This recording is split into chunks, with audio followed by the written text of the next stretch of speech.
Imagine yourself standing on a shore, holding a double handful of fine white sand. You love the feel of it, the weight of it, the sheer fact of its presence in your hands. But then, you notice it begin to escape. A few grains trickle through the space between your fingers. Instinctively, you tighten your grip, pressing your palms together, trying to seal every opening. But the pressure only forces the sand out faster, streaming from the sides of your fists until your hands are empty, and all that remains is a faint, gritty residue. This, in its essence, is the human condition. We spend our lives trying to hold onto sand. We try to grasp a perfect moment of joy and make it last forever. We try to hold on to the first bloom of a relationship, the peak of our health, a feeling of security, our very youth. We build our homes on what we believe to be solid ground, arranging our lives in a desperate attempt to achieve permanence, to find a place where the winds of change cannot reach us. And yet, we are surrounded by a quiet, humming anxiety, a deep, pervasive exhaustion. It is the exhaustion of the constant struggle, the fatigue that comes from resisting the most fundamental law of existence. We are tired. Not a simple, physical tired that a night of sleep can cure, but a soul-deep exhaustion. We are tired from fighting a war against reality itself, and we are losing. But what if the fight itself is the problem? What if the path to peace is not found in building stronger walls or tightening our grip, but in learning to open our hands? There is an ancient way of seeing, a profound spiritual psychology that begins not with a promise of eternal stability, but with a simple, radical, and liberating truth. It suggests that the very thing we fear most, the constant, unrelenting flow of change, is not a curse to be endured, but the very key to our freedom. This wisdom, born from the teachings of the Buddha, is centered on the understanding of impermanence. It offers not an escape from the river of life, but the skill to finally stop fighting the current, to let go, and to find a profound and unshakable peace in the heart of the flow itself. It is a path to learning how to rest, deeply and truly, even when the world around us and the world within us is in constant motion. To begin this journey, we must first look directly at the ground beneath our feet, or rather, at the feeling that there is no ground at all. That quiet, persistent suspicion in the back of our minds that everything we hold dear is fragile, that the world we have so carefully constructed is built on shifting sands. We spend so much of our energy trying to ignore this feeling, distracting ourselves, building higher walls, pretending that the tremor we feel is just a passing vibration. But the wisdom of the Buddha invites us to do the opposite. It asks us to stop, to be still, and to look deeply into the nature of this very instability. It asks us to become intimate with it, not as an enemy, but as a fundamental teacher. This principle, this universal truth of flux, has a name in the ancient Pali language. It is called Anicca. Anicca translates to impermanence, but this single word in English barely scratches the surface of its profound meaning. It is not simply a statement that things end. It is not just about the fact that we will one day die, that relationships can break apart, or that flowers wither. This is the most obvious, and often the most painful, layer of impermanence. But Anicca points to something far more subtle, more pervasive, and ultimately more transformative. It reveals that nothing has a fixed, solid, or independent existence to begin with. Everything, without exception, is a process. Everything is in a constant state of becoming and dissolving, moment by moment by moment. Let us start with the most intimate thing we know, our own body. We think of it as a solid entity, a thing we own, this me. But science today affirms what the Buddha observed through deep introspection over 2.5 millennia ago. Your body is not a static object. It is a bustling, thriving metropolis of change. Right now, as you listen to these words, millions of your cells are dying, and millions of new cells are being born. The lining of your stomach replaces itself every few days. Your skin is constantly shedding and renewing. It is estimated that in about 7 years, almost every atom in your body will have been replaced by a new one. The body you have today is not the body you had as a child, nor is it the body you will have in your old age. It is more like a wave in the ocean than a statue in a museum. It rises, it takes a form for a time, and it subsides back into the elements from which it came. It is a verb, not a noun. This is Anicca in the flesh. Now, let us turn our attention inward to the realm of the mind. Here, the river of impermanence flows even faster. Sit for just 1 minute and try to observe your thoughts. A memory of breakfast might appear, unbidden. Then, a worry about a future task. This is followed by a snippet of a song you heard yesterday, which then morphs into a judgment about the song and then a feeling of slight irritation that you can't focus. Thoughts and feelings arise, they flicker in the space of awareness for a moment, and then they vanish, replaced by the next one. They are like clouds drifting across the vast sky of the mind. We cause ourselves immense suffering because we mistake these passing clouds for the sky itself. We grab onto a pleasant thought, a feeling of joy, and we desperately try to hold it, to make it stay. And when it inevitably dissolves, as it must, we feel a sense of loss and disappointment, or a dark cloud of anger, sadness, or fear appears on the horizon. We become terrified. We fight it, we push it away, we build dams to try and stop its flow, exhausting ourselves in the process. Anicca teaches us that we don't have to do any of this. We can simply learn to watch the weather of our own minds, knowing that no storm, no matter how fierce, lasts forever. The very nature of a thought, of an emotion, is to be transient. This same law governs everything in the world around us. That powerful oak tree outside your window, a seeming symbol of strength and endurance, was once a fragile acorn, and one day it will fall, decay, and become soil, giving life to new things. The mountain on the horizon, which appears to be the very definition of permanence, is being slowly, imperceptibly worn down by wind and rain, millimeter by millimeter, over millions of years. The car you drive, the house you live in, the cities we build, all are in a slow, constant state of decay and transformation. Even the stars in the night sky, which seem eternal to our fleeting human lifespan, are burning through their fuel, destined to one day collapse and die. The entire universe is a grand, cosmic dance of arising and passing away. There is nothing, from the smallest subatomic particle to the largest galaxy, that is exempt from the law of Anicca. There is a powerful ancient story that illustrates this truth perfectly. It is said that you can never step into the same river twice. This is a profound statement on multiple levels. On the first level, it is obvious. You step into a river, and the water that touches your feet flows downstream, replaced by new water. The currents have shifted. A grain of sand on the riverbed has moved. A leaf has floated by. When you step in again a moment later, it is not the same river. It has changed. But the deeper, more personal teaching is this. It is also not the same you who steps into the river the second time. In that brief moment between the first and second step, the person who you are has also changed. A few more cells in your body have died and been born. A new thought has flickered through your mind. The experience of the first touch of cold water has been registered in your memory. You are not the same entity you were a moment ago. We are not static observers standing on the bank of reality. We are an inseparable part of the flow. We are the river.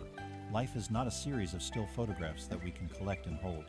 It is a continuous, unbroken film. So why does this truth, which is so evident everywhere we look, cause us so much unease? The problem is not with Anicca itself. The problem lies in the deep, instinctual, and tragically flawed human craving for permanence. In our minds, we build statues. We create a fixed statue of who we think we are, carving our identity from our past achievements, our failures, our roles, our beliefs. We create statues of the people we love, wanting them to stay forever as they are in a cherished moment. We create a statue of what a happy life is supposed to look like. And then we spend our lives in a state of perpetual anxiety, polishing these statues, protecting them, and panicking every time reality, the flowing river, splashes water on them and reveals that they are not solid stone, but are made of shifting sand. Our suffering is the grinding friction between our rigid mental statues and the fluid, ever-changing nature of life. The fear of aging is the fear of our statue cracking. The pain of a breakup is the pain of a cherished statue crumbling. The stress of our career is often the desperate attempt to keep our statue of success perfectly polished and admired. We are trying to build a permanent dam in the middle of a cosmic river. It is a recipe for guaranteed frustration and exhaustion. This might all sound bleak or nihilistic, but it is in fact the opposite. It is the beginning of true freedom and the doorway to a more profound joy. To embrace Anicca is to unlock a great source of hope. If everything is impermanent, then our pain, our grief, and our despair are also impermanent. The difficult situation you are in right now will change. The heavy sadness you feel will shift. The dark clouds will pass. This is not wishful thinking. It is a fundamental law of the universe. Impermanence is what allows for healing. A wound heals because our cells are not static. They change and regenerate. A broken heart mends because our emotions are not fixed. They flow and transform. Forgiveness is possible only because of impermanence. Growth and learning are possible only because of impermanence. You are not sentenced to be the person you were yesterday. Every moment offers the possibility of a new beginning. Furthermore, it is the transient nature of things that gives them their beauty and preciousness. A sunset is breathtaking precisely because we know it will not last. A beautiful piece of music touches us deeply because it has a beginning, a middle, and an end. The presence of a loved one is so precious because we know, on some deep level, that our time together is finite. If everything were permanent, life would be a stagnant, unchanging, and ultimately meaningless tableau. Anicca is the rhythm that gives life its dynamism, its beauty, and its meaning. It is the pulse of the universe itself, entirely neutral, neither good nor bad.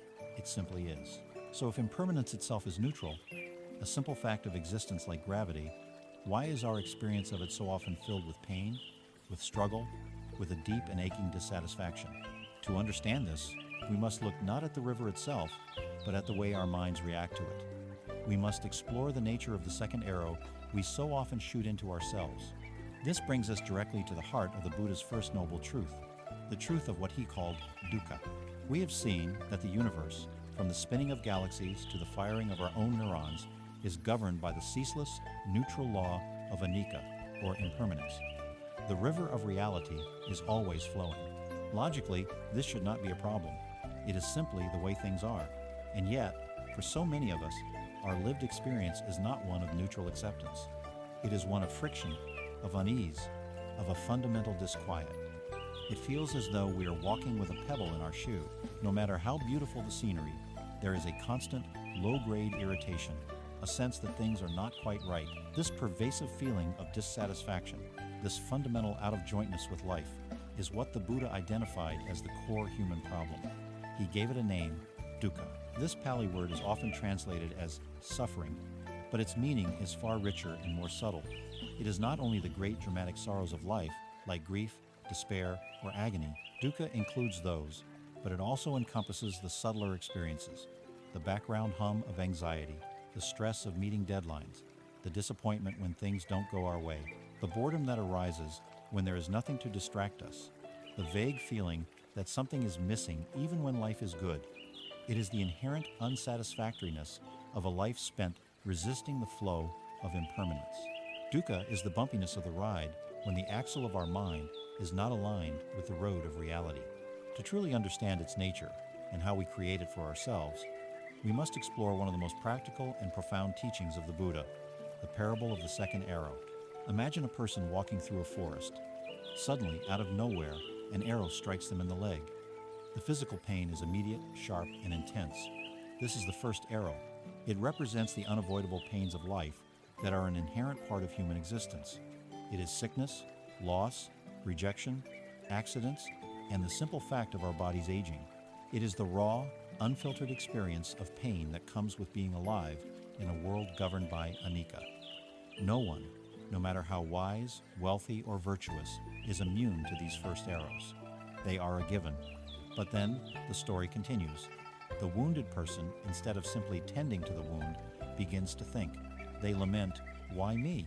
Why was I shot? This is terrible. I can't believe this happened. What if the wound becomes infected? Who shot this arrow? I will find them and make them pay.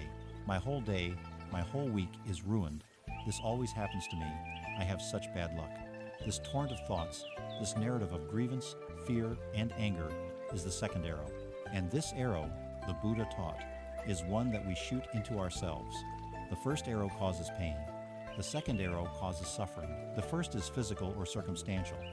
The second is mental and emotional. The wound from the first arrow might be painful, but it is the second arrow, coated in the poisons of aversion, blame, and self-pity, that truly infects the wound and prevents it from healing. This simple parable is a perfect diagnostic tool for our own lives. Consider a common experience. You are driving, and another car suddenly cuts you off, forcing you to slam on your brakes. The jolt of adrenaline, the flash of fear, the momentary anger that is the first arrow. It is an unpleasant but fleeting event. The second arrow is what happens next. You might spend the next 10 minutes or even the rest of the day, fuming. That reckless driver. They have no respect for anyone. People are so selfish these days. That could have been a serious accident. My heart is still pounding. My day is ruined. You are no longer in the situation, but you keep the suffering alive in your mind. You are repeatedly firing that second arrow into yourself. Or you receive some critical feedback on a project at work. The initial sting of the criticism is the first arrow. It's painful to hear that our work isn't perfect. The second arrow is the story that follows. My boss thinks I'm incompetent. I'm surely going to be fired. I'm a complete failure. I knew I wasn't good enough for this job. The original pain of the feedback is magnified 100 times by the suffering of anxiety, shame, and catastrophic thinking. The first arrow struck you once. The second arrow, you can fire into yourself again and again, every time you ruminate on the event. It is the second arrow that keeps us awake at night, replaying old hurts, rehearsing future worries. It is the engine of Dukkha. The connection between Anicca and Dukkha now becomes crystal clear. The unavoidable changes of life are a constant source of first arrows. A pleasant feeling ends, that's a first arrow of minor loss. You get sick, a first arrow of physical pain. A loved one changes their opinion of a first arrow of rejection. A plan you made falls apart, a first arrow of disappointment. Impermanence ensures that these first arrows are a constant feature of our landscape. Dukkha, our suffering, arises directly from our reaction to these arrows, our mind's deep-seated protest against reality. Our cry of, "This should not be happening," that protest is the second arrow. Our entire struggle against impermanence is the act of standing in a shower of first arrows while continuously shooting ourselves with second arrows of resistance. We suffer not because life is impermanent, but because we demand that it be permanent. The suffering is the argument we have with reality, and it is an argument we can never, ever win. There is a beautiful and poignant story from the Buddhist tradition that illustrates this journey from overwhelming suffering to profound acceptance. It is the story of Kisagotami. She was a young woman who had a baby son, whom she loved more than anything in the world. Tragically, the infant fell ill and died. Kisagotami was consumed by a grief so powerful that it tipped into madness. She refused to accept that her child was dead. Clasping the small, still body to her chest, she went from house to house in her village, begging everyone she met for a medicine that could restore her son's life. Some people mocked her, others pitied her, but no one could help her. This devastating loss was her first arrow, one of the most painful a human being can endure. Finally, a wise man saw her desperation and, instead of dismissing her, suggested she go to the Buddha. She ran to the Buddha, laid her son at his feet, and pleaded for the miracle medicine. The Buddha looked at her with immense compassion and told her he could help. But first, he said, she must fulfill one condition. She had to bring him back a single mustard seed from a house in the village where no one, not a parent, a child, a spouse, or a servant had ever died. Filled with a desperate hope, Kisagotami began her search. She went to the first house and asked, "The Buddha has sent me to fetch a mustard seed for a medicine. Can you give me one?" "Of course," the woman of the house replied. But, Kisagotami added, remembering the condition, "Has anyone in this house ever died?" The woman's face fell. "Oh, lady," she said, "the living are few, but the dead are many. Do not remind me of my deepest grief. My father died here last year." Kisagotami went to the next house, and the next, and the next. The story was the same everywhere. At every door, people were willing to give her the mustard seed, but at every door she heard a story of loss. "My husband died in this house. My youngest child was taken from me. My mother passed away in this very room." As the day wore on and she moved through the village, a profound transformation began to take place within her. Her frantic, personal, isolating grief began to soften and dissolve into a vast, shared, universal sorrow. She realized that her pain, as immense as it was not unique to her. The first arrow of death and loss had struck every single home. It was not a punishment aimed at her alone. It was the shared, inescapable condition of being human. With this realization, the second arrow of, "Why me? Why my child? It's not fair," simply lost its power. She saw the truth of Anicca not as a personal curse, but as a universal law. She was then able to go to the forest, gently lay her son down, and finally accept his death. Her pain was still there, but her suffering had ended. This story teaches us that the path to peace is not about building a shield to stop the first arrows. No shield is strong enough. The path is about developing the wisdom and compassion to not pick up and use the second arrow. It is about realizing that pain is an unavoidable part of life, but suffering is our mental and emotional reaction to that pain. The spiritual journey, then, is not about becoming superhuman or invulnerable. It is about becoming more deeply and wisely human. It is the gentle, patient training of the mind to stop adding layers of commentary, judgment, and resistance to the raw experiences of life. We can learn to let the first arrow land, to feel its sting, and to tend to the wound with compassion, without the need to create a story of blame and despair around it. We have now seen that impermanence is the nature of reality, and our suffering, dukkha, is the result of our reaction against it. But what is it exactly within our own minds that powers this self-destructive reaction? What is the mechanism that takes a simple event and weaves it into a complex tapestry of misery? What is the nature of the poison on the tip of that second arrow? To find the answer, we must now turn our investigation to the powerful, subtle force that underlies all our reactions, the mind's habit of clinging, of grasping, of what the Buddha called Tanha. We have walked together through the landscape of reality and seen that its fundamental nature is Anicca, constant change. We have also seen that our own human experience is so often defined by dukkha, a deep and pervasive suffering. The bridge between these two truths, the mechanism that transforms the neutral fact of impermanence into the personal pain of suffering, is the second arrow, the arrow of our own reaction. We now arrive at the most crucial point in our investigation. We must look directly at the poison on the tip of that second arrow. We must understand the engine that drives our reactions. In the language of the Buddha, this engine is called Tanha. The word is often translated as craving or desire, but its true meaning is closer to a deep, burning thirst. It is not a gentle preference. It is a primal, urgent, consuming drive that whispers in our ear, moment after moment, that our present happiness is incomplete. It is the force that tells us we need something more, or something different from what is right here, right now, in order to be whole. This thirst, this tanha, is the initial spark. It is the leaning in towards a pleasant experience, or the recoiling from an unpleasant one. But tanha rarely stays as just a spark. It quickly ignites a larger fire through a process called upadana, which means clinging or attachment. If tanha is the thirst, upadana is the act of desperately grasping the cup, refusing to put it down, and even believing that our very identity depends on possessing it. Upadana means fuel, and it is precisely that.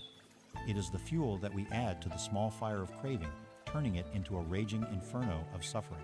It is the difference between a fleeting thought of, "This cake tastes good," and the obsessive state of, "I need more of this cake to be happy, and I will be miserable when it is gone." It is the difference between loving a person and needing that person to behave in a certain way to validate our own sense of self-worth. Tanha is the initial reaching out of the hand. Upadana is the clenched fist that follows. A fist that, in its gripping, creates the very tension and pain we long to be free from. This fundamental thirst manifests in our lives in three primary ways. The first and most obvious is kama tanha, the craving for sense pleasures. This is the endless pursuit of things that delight our eyes, ears, nose, tongue, and body. In our modern world, this is the very air we breathe. It is the endless scroll through social media feeds, searching for the next interesting image, the next validating comment. It is the cycle of consumerism, the belief that the next purchase, the new phone, the fashionable clothing, the faster car will finally deliver a lasting sense of satisfaction. It is the chase for ever more exotic foods, more luxurious vacations, more intense entertainment. There is nothing inherently wrong with enjoying the senses, but Kamatana turns this enjoyment into a frantic and exhausting addiction. We become like hungry ghosts from Buddhist cosmology, beings with tiny throats and huge, empty stomachs, forever consuming but never, ever feeling full. The pleasure of one experience immediately gives way to the craving for the next, leaving us in a perpetual state of low-grade dissatisfaction. The second form of thirst is deeper and more subtle. It is called bhavatanha, the craving to be, or the craving for existence. This is the thirst of the ego. It is the desperate need to solidify our sense of self, to become a permanent and significant somebody in this flowing, transient world. It is the ambition for fame, power, status, and reputation. It is the powerful desire to be seen as intelligent, as successful, as moral, or even as spiritual. We cling to our roles as a parent, an artist, a professional, a victim because they give us a feeling of identity, of solid ground under our feet. Bhavatanya is the architect of the statues we build in our minds, the statue of me. We fear insignificance more than anything, because to the ego, to be insignificant is to not exist. This craving for being is what fuels our relentless self-improvement projects, our anxiety about our legacy, and even our belief in an eternal afterlife where this precious I will continue on forever. It is a deep resistance to the truth of Anicca and Anatta, the truth that we are processes, not permanent things. The third form of thirst is the mirror image of the second. It is vibhava tanha, the craving for non-existence. This is not merely a death wish, although it can manifest in that extreme form. More commonly, it is the intense desire to annihilate an unpleasant experience. It is the energy of aversion. When we feel anger, it is the craving for the person or situation that caused it to simply disappear. When we feel anxiety, it is the desperate craving for the feeling of anxiety itself to cease to exist. When we are bored, it is the craving to escape the present moment. This is the voice in our head that says, I can't stand this feeling, or get this away from me. Pushing away, resisting, and denying are not passive acts. They are aggressive forms of craving. It is the craving for a different reality than the one we are in. Whether we are grasping onto something pleasant, bhavatanya, or pushing away something unpleasant, vibhavatanya, the underlying mechanism is the same, a violent refusal to accept the present moment as it is. Both are forms of a clenched fist. There is a famous allegory that perfectly illustrates how this mechanism of grasping traps us. Imagine a monkey trap used by hunters in some parts of the world. The hunter takes a coconut, makes a small hole in it, just big enough for a monkey's open hand to slide through, and places some tempting rice or a sweet nut inside. The trap is then chained to a stake. A monkey, drawn by the bait, comes along. It easily slips its open hand into the coconut, grabs the prize, and makes a fist. But now, its fist, clenched around the rice, is too large to pull out of the small hole. The monkey is now trapped. It yanks and pulls, screeches in frustration and terror as the hunter approaches, but it cannot get free. The monkey is not being held by the coconut. The coconut has no power over it. It is trapped by its own fist. It is imprisoned by its own craving, its own refusal to let go of the bait. In any given moment, all the monkey has to do to be free is to open its hand, release the rice, and slip its hand out. But its desire is so strong, its conditioning so powerful, that it will hold on to the very end. We are this monkey. The world with its fleeting pleasures and pains is the coconut, and our attachments are clinging to ideas, possessions, identities, and even to our own stories of suffering are the handful of rice. We are not trapped by life, we are trapped by our own grasping. It is easy to understand why being attached to painful experiences is a problem, but the most insidious part of this mechanism is that attachment to good things also leads to suffering. These are the golden handcuffs. Imagine you are experiencing a moment of pure joy, deep love, or great success. These are wonderful things, but the moment you cling to them, the moment upadana, the fist, clenches around them with the thought, I must not lose this. This must last forever. You have just attached a chain of anxiety to your joy. Because everything is subject to Anicca, that moment will pass. That love will change its form. That success will fade. And because you have chained your well-being to it, its passing will feel like a part of you is being ripped away. The golden handcuff, as beautiful as it is, still binds you to the wheel of suffering. The goal of this wisdom is not to stop feeling love or joy. It is the exact opposite. It is to learn how to experience them more fully, more purely, with an open, appreciative hand rather than a tight, demanding fist. It is to love without needing, to enjoy without possessing, and to live without the constant fear of loss. We can see now with clarity that Tanha, this thirst, this clinging, is the direct cause of Dukkha. It is the active ingredient in the poison of the second arrow. It is the mental habit that takes the neutral universal law of impermanence and turns it into a source of personal anguish. We are trapped by our own fist. But how do we open it?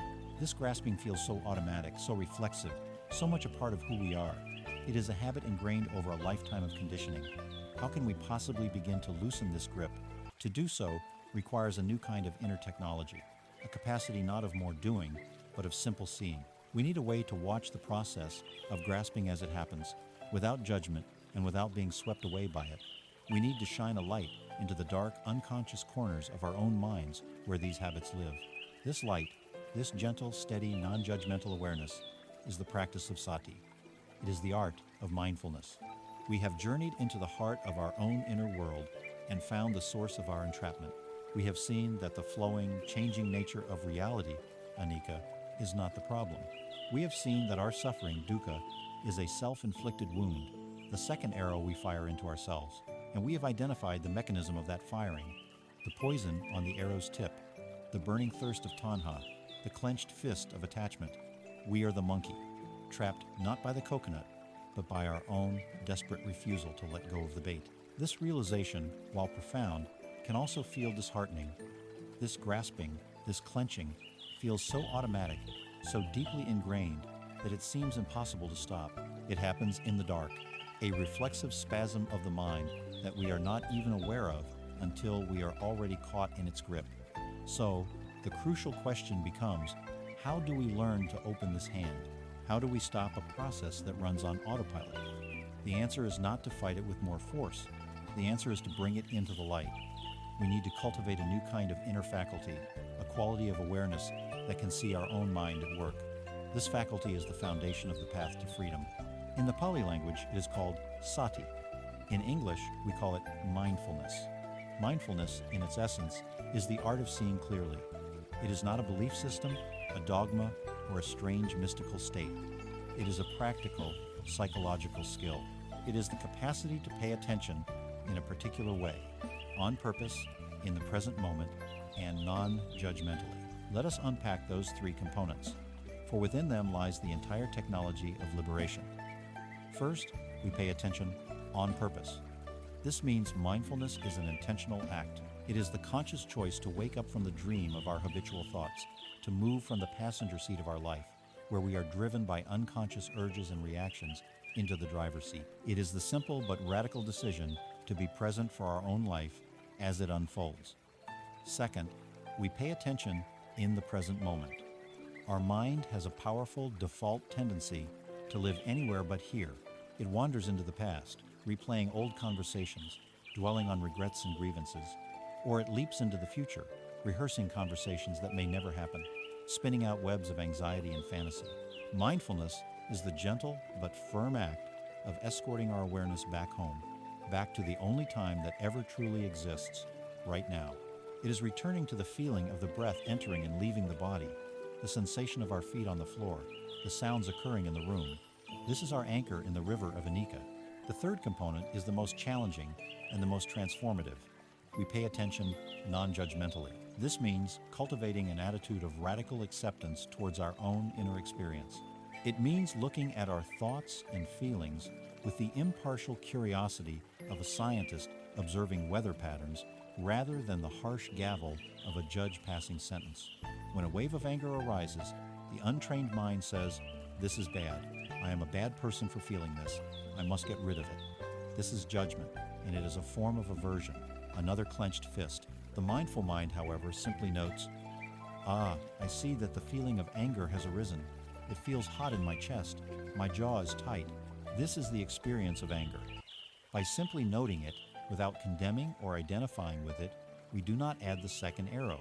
We allow the emotion to be a passing cloud rather than becoming the storm itself.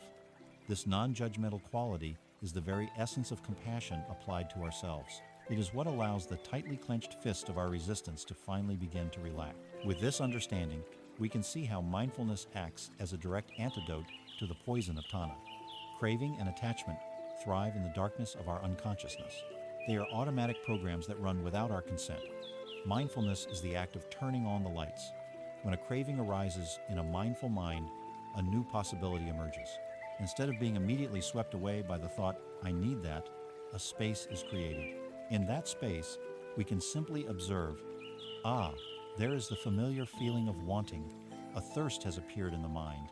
The act of seeing it clearly, of naming it, separates us from it. We realize that we are not the craving. We are the awareness that is aware of the craving. This creates a sacred pause, a moment of freedom between the stimulus and our habitual response. In that pause, the chain of automatic suffering is broken. We have a choice. We can see the monkey's hand reaching for the bait and choose not to clench it into a fist. This is not about suppressing the desire, but about seeing it for what it is, an impersonal, transient event in the mind. When we see it with this clarity, it loses its power over us. This practice of observation also gives us a direct, experiential insight into the nature of Anicca itself. Intellectually, we can accept that everything changes, but mindfulness allows us to feel this truth in our own being. As we watch our own mind, we see thoughts bubble up from nowhere, linger for a moment, and then dissolve into nothing. We experience firsthand that we are not our thoughts. We are the sky-like space in which they appear and disappear. As we bring awareness to our body, we notice the endless flux of sensations. An itch arises, we watch it, and it vanishes. A feeling of warmth spreads, and then it fades. Aches and pains intensify, and then recede. We learn that our physical self is not a solid thing, but a vibrating field of ever-changing energy. This direct experience is far more powerful than any book or lecture.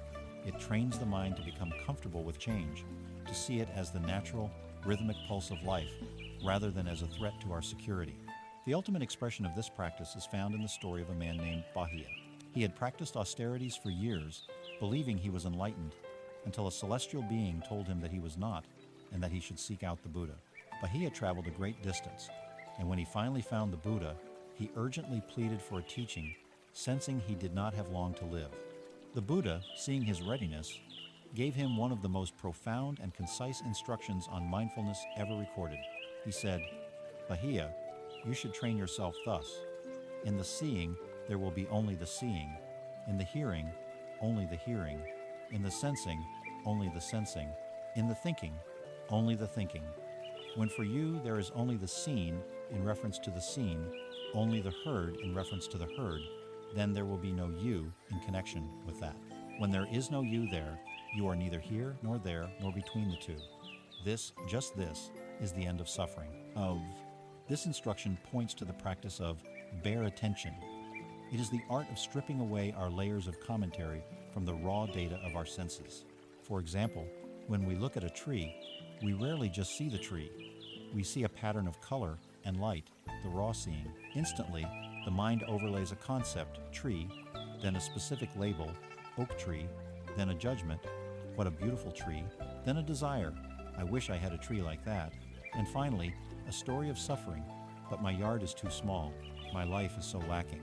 Bahaya's instruction is an invitation to stay with the raw data, the pure seeing, the pure hearing, before the mind hijacks the experience and turns it into a drama of self.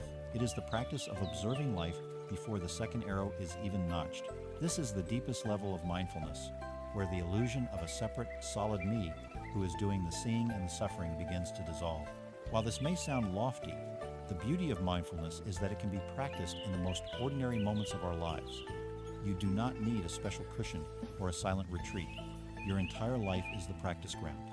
You can practice mindful dishwashing, feeling the warmth of the water on your hands, seeing the iridescence of the soap bubbles, hearing the sound of the plates. Instead of being lost in a mental movie of past regrets or future worries, you can practice mindful walking, feeling the sensation of your feet making contact with the earth, one step at a time. You can transform a conversation by practicing mindful listening, giving the other person the full gift of your attention, listening to understand rather than just waiting for your turn to speak. Each of these moments is an opportunity to come home to the present, to weaken the habit of grasping, and to touch a place of peace that is always available, right here, beneath the surface of our mental noise. This quality of mindful awareness is the foundational skill, the light that illuminates the path. But to make this light steady and strong, to develop the mental muscle required to hold it, it is incredibly helpful to have a formal training ground. We need an inner gymnasium where we can practice this art of seeing in a structured, focused way. This leads us directly to the formal practice of meditation. We have arrived at a pivotal understanding. We have seen that mindfulness, or sati, is the essential quality of awareness that can illuminate our inner world, revealing the automatic chains of reaction that bind us to suffering. It is the light that shows us our own hand clenched in a fist. But like any light, it can flicker. Like any muscle, it can be weak from disuse. While we can practice mindfulness in any moment of our day, it is immensely powerful to have a dedicated time and space for focused training. We need a place where we can intentionally strengthen the muscle of attention, and deepen the quality of our awareness, away from the endless demands and distractions of the world. This formal training ground, this inner gymnasium where we cultivate the heart and mind, is the practice of meditation. In Pali, the term is bhavana, which beautifully translates not just as meditation, but as cultivation or bringing into being. It is the conscious, gentle, and systematic process of cultivating the qualities of mind that lead to peace and freedom. In the Buddhist tradition, this cultivation generally takes two primary forms, which can be thought of as the two wings of a single bird. Both are essential for flight. The first wing is called samatha, which means tranquility or concentration. The primary purpose of samatha meditation is to calm the mind. Our minds, in their untrained state, are often compared to a monkey mind, restlessly jumping from one branch to another, from a memory to a worry, to a fantasy, to a sensation, in a chaotic and exhausting dance. A mind in this state is too agitated and scattered to see anything clearly.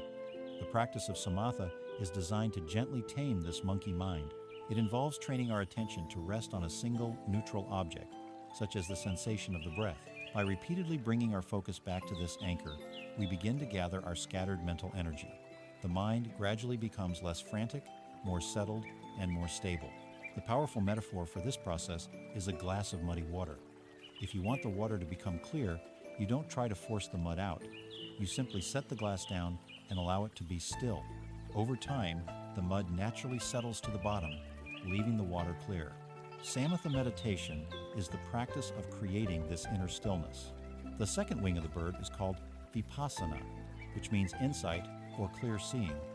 Once the muddy water of the mind has been allowed to settle through the practice of samatha, we are left with a state of calm clarity. Now, we can see through the water to the very bottom of the glass. Vipassana is this act of looking deeply. With a mind that is now stable and focused, we can turn our attention to the nature of our own experience itself. We use this focused lens to investigate, to explore. We look directly at our thoughts, our feelings, and our bodily sensations, not to change them, but to understand them. It is in this phase of practice that we begin to see, not just as an idea, but as a direct, lived reality, the great truths we have been discussing. We see Anicca, impermanence, in the way each breath is different and each sensation arises and passes away. We see Dukkha, dissatisfaction, in the mind's subtle pull of craving for the next pleasant feeling. And, as we will soon explore, we see Anatta, no self, in the lack of any solid, unchanging core within this flow of experience. Samatha builds the stable platform. Vipassana is the telescope we place upon it to see into the nature of reality. Without calm, we cannot see clearly. Without seeing clearly, calm is just a temporary, pleasant state, not a liberating wisdom. Both wings are needed to fly. Let us now explore what this practice looks like in its most foundational form, anapanasati, or mindfulness of breathing. This is the inner gym at its most simple and profound. First, you find a posture that embodies both relaxation and alertness. This might be sitting on a cushion on the floor, or it might be sitting upright in a chair with your feet flat on the ground. The key is to keep your spine relatively straight, like a noble mountain, creating a sense of dignity, but without being rigid or tense. Allow your hands to rest comfortably on your lap. You can gently close your eyes or leave them slightly open with a soft, unfocused gaze. Now, bring your attention to the simple, physical sensation of your own breathing. You don't need to change your breath, control it, or make it deeper. Simply observe it as it is. You might choose to rest your awareness at the tip of the nostrils, feeling the cool air as it enters and the warm air as it leaves. Or you might rest your attention on the abdomen, feeling the gentle rise on the in-breath and the gentle fall on the out-breath. Choose one spot and let it be your anchor, your home base for the attention. Now comes the most important instruction of all. Very soon, perhaps after only one or two breaths, you will notice that your mind has wandered. It will have drifted into thinking, planning, remembering, or worrying. Please hear this clearly. This is not a mistake. This is not a sign that you are a bad meditator. This is simply what minds do. This moment of noticing, the moment you become aware that your mind has wandered, is the golden moment of the practice. That moment of aha, I've been thinking, is a moment of pure mindfulness. You have woken up. The practice is not about preventing the mind from wandering. The practice is about how you respond when you notice it has wandered. The work is in the return. So, when you notice your mind is off with its stories, you first silently and gently acknowledge it. You might even label it softly in your mind, thinking or worrying. Then, with great kindness, like guiding a lost puppy back home, you gently escort your attention back to the sensation of the breath, and you begin again. This is the entire practice: the breath, the wandering, the noticing, and the gentle return. Over and over again. Each time you return your attention to the breath, you are strengthening the muscle of mindfulness. You are weakening the old habit of being lost in thought and strengthening the new habit of being present. The point is not to achieve a perfectly silent mind. The point is to practice the art of returning, with patience and with a deep sense of compassion for your own struggling mind. As you begin this practice, it is helpful to be aware of some common hurdles and misconceptions. Many people believe the goal of meditation is to stop thinking, to achieve a state of a completely blank mind. This is a myth that causes much frustration. The goal is not to stop your thoughts, but to change your relationship to them.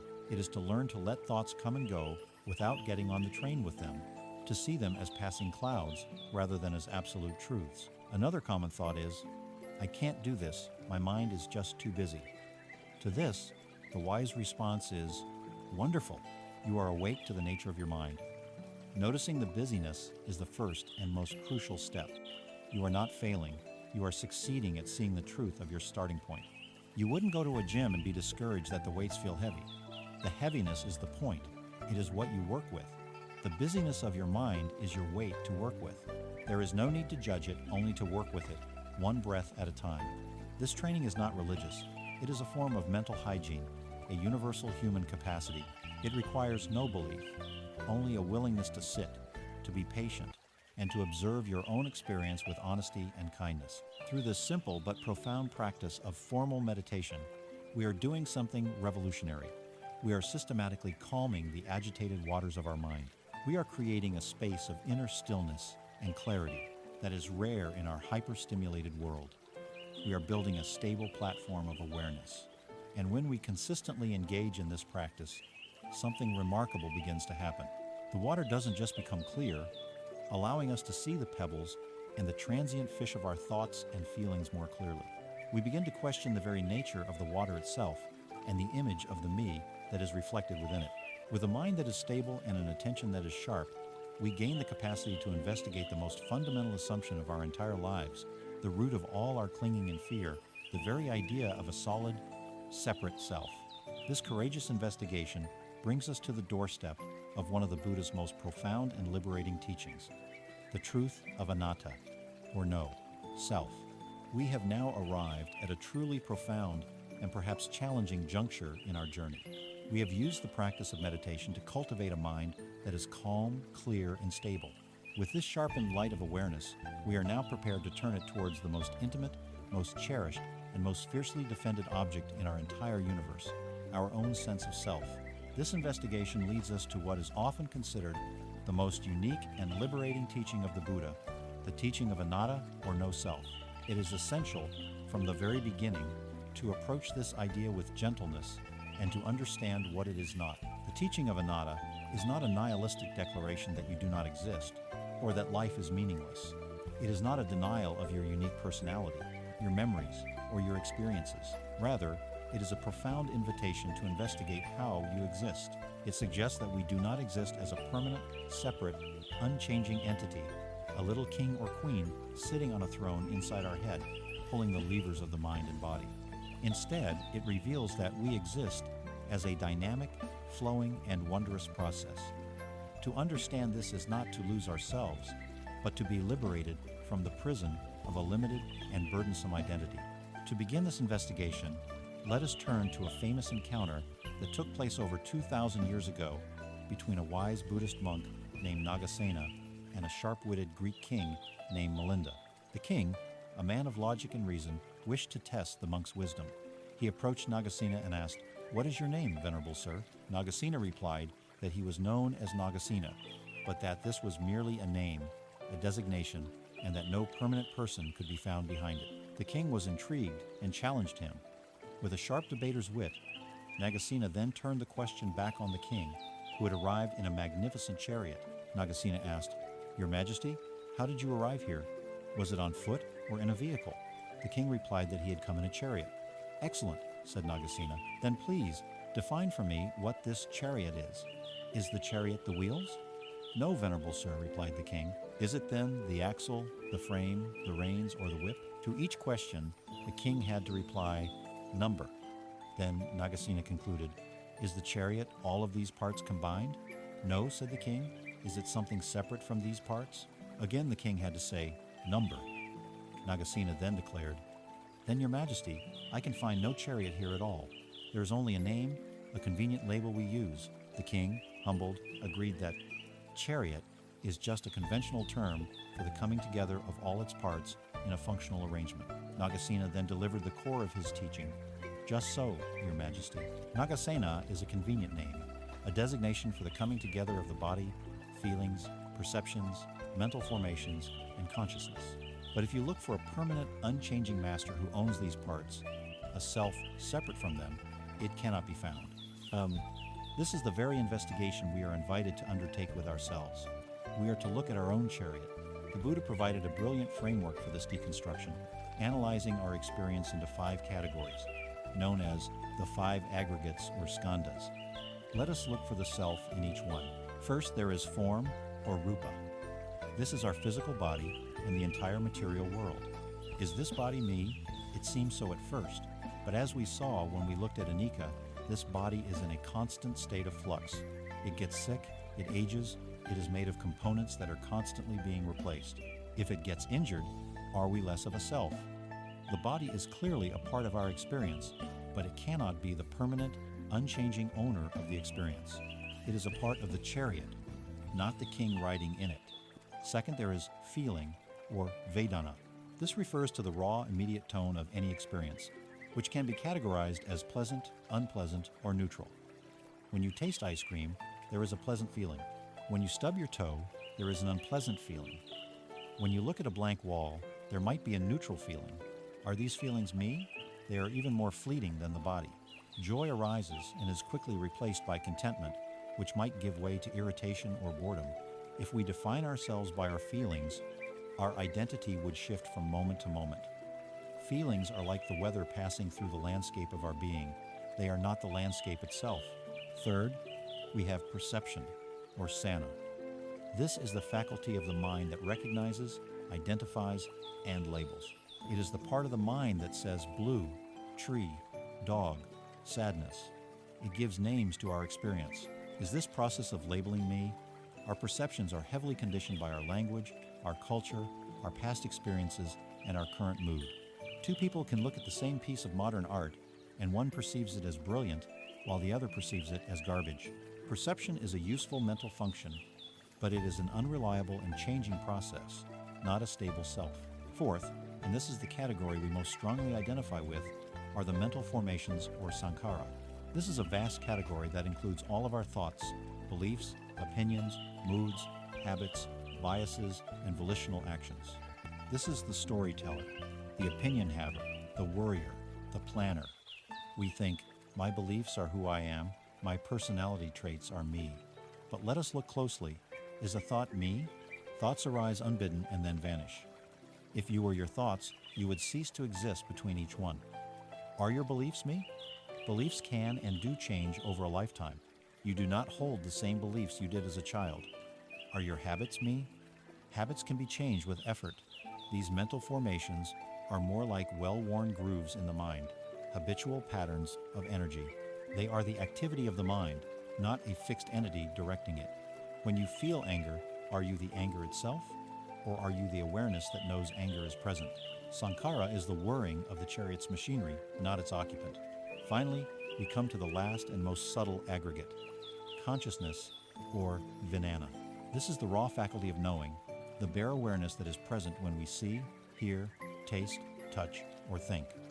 Many people, upon hearing this analysis, think, aha, this must be the self, the soul, the pure awareness that is watching everything. But the Buddha pointed out that even consciousness is not a standalone, independent entity. Consciousness, he taught, is dependently arisen. It arises in the meeting of a sense organ and its object. Eye consciousness arises when the eye meets a sight. Ear consciousness arises when the ear meets a sound. Mind consciousness arises when the mind meets a thought. It does not exist in a vacuum. It is like a light that only appears when it reflects off an object. It is not a monolithic being, but a flickering, dependent process, arising and ceasing from moment to moment along with its objects. So, after this deep investigation, we find ourselves in the same position as King Milinda. We have taken the chariot apart, piece by piece, and we cannot find a separate, independent chariot anywhere. We have examined the 5 aggregates that make up our entire experience, and we cannot find a solid, permanent, independent self residing within them. So what is this self that we feel so strongly? It is not a thing, but a process. It is a story. The mind is a natural storyteller, and its favorite story is the story of me. It takes the raw, disconnected data from the 5 aggregates of bodily sensation here, a feeling there, a memory, a thought, and it brilliantly weaves them together into a continuous narrative. I am the one who was born on a certain date, who felt sad yesterday, who is thinking this thought right now, and who hopes to be happy tomorrow. This story is incredibly useful. It allows us to function in the world, to have relationships, to make plans, but we fall into suffering when we mistake our story for our reality. We forget that we are the author of the story, and we start to believe we are a character trapped within its pages. The teaching of Anatta is the invitation to see the story as a story, to appreciate its utility without being imprisoned by it. The freedom that comes from this insight is immense. When someone criticizes or insults you, the words have less of a target to stick to. Instead of hitting a solid, brittle ego, they hit a flowing, resilient process. The sting feels less personal, and it passes more quickly. The lifelong, exhausting project of defending, promoting, and perfecting this entity called me begins to relax. The constant pressure to live up to our own story of who we think we are can be set down. Life becomes less of a performance and more of a dance. A great sense of lightness and ease begins to permeate our being. We are no longer a noun, but a verb. We are not a thing, but a process of becoming. This profound insight that the solid self we have been protecting is a phantom, that we have been clinging to a ghost, naturally shifts our entire spiritual orientation. The path is no longer about building a better, stronger, more perfect self. It becomes about relaxing our grip on the self-concept altogether. This brings us to the gentle, powerful, and deeply healing practice of letting go. Our journey has taken us deep into the architecture of our own minds. We have stood before the flowing river of Anicca, Impermanence. We have felt the sting of Dukkha, the second arrow of our own making. We have examined the grasping mechanism of Tanha, the thirst that drives us. And through the clear lens of meditation, we have investigated the very idea of a self and found in its place Anatta, a dynamic and selfless process. We have seen, with growing clarity, that our entire struggle, our deep and wearying suffering, comes from one single activity: clinging. We cling to pleasure, we cling to our ideas, we cling to our pain, and most of all, we cling to the phantom of a solid, separate self. The logical and liberating conclusion of this entire investigation is that freedom is not found in acquiring something new, but in releasing our grip. This brings us to the gentle, courageous, and profoundly healing practice of letting go. Before we explore what letting go is, it is crucial to understand what it is not. In our culture of striving and control, the idea of letting go is often mistaken for weakness, apathy, or defeat. It can bring up images of being a doormat, of giving up on our goals, or of becoming passively resigned to a miserable fate. This is a fundamental misunderstanding. Letting go is not indifference. It does not mean you stop caring about others or about the world. In fact, it allows you to care more deeply and effectively, freed from the distortions of selfish attachment. Letting go is not passivity or irresponsibility. It does not mean you stop taking action to improve your life or to help others. It means you learn to act from a place of wisdom and clarity, rather than from a place of desperate, anxious control. And perhaps most importantly, letting go is not the suppression of emotion. It is not about pretending you are not hurt or forcing yourself to get over a loss. It is the exact opposite. It is the practice of allowing your feelings to be fully present, to flow through you without building a permanent residence and becoming your identity. Letting go is one of the most active and courageous things you can ever do. It is the conscious, wise, and powerful decision to stop fighting a war against reality that you can never win. It is the ultimate alignment with the truth of Anicca. There is a classic Zen story that perfectly illustrates the nature of this practice. Two monks were on a long pilgrimage. One was a senior monk, the other a junior. They came to a wide, muddy river, and on the bank stood a young woman in a beautiful silk kimono, afraid to cross for fear of ruining her clothes. Without a word, the senior monk walked up to her, hoisted her onto his back, carried her across the turbulent water, and gently set her down on the other side. She bowed, and he bowed, and the two monks continued their journey. For the next several hours, the junior monk was silent, but he was seething with agitation and judgment. He replayed the scene in his mind again and again. Their monastic vows clearly forbade them from touching women. How could his master have been so flagrantly disrespectful of the rules? Finally, unable to contain himself any longer, he burst out, "Brother, I cannot believe what you did back there. We are sworn to avoid all contact with women, yet you picked that woman up and carried her in your arms. How could you?" The senior monk looked at his companion with a calm, gentle expression and replied, "Brother, I set that woman down by the riverbank hours ago. Why are you still carrying her?"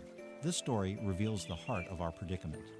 The actual event at the river was finished in minutes, but the junior monk carried the mental and emotional burden of it for hours.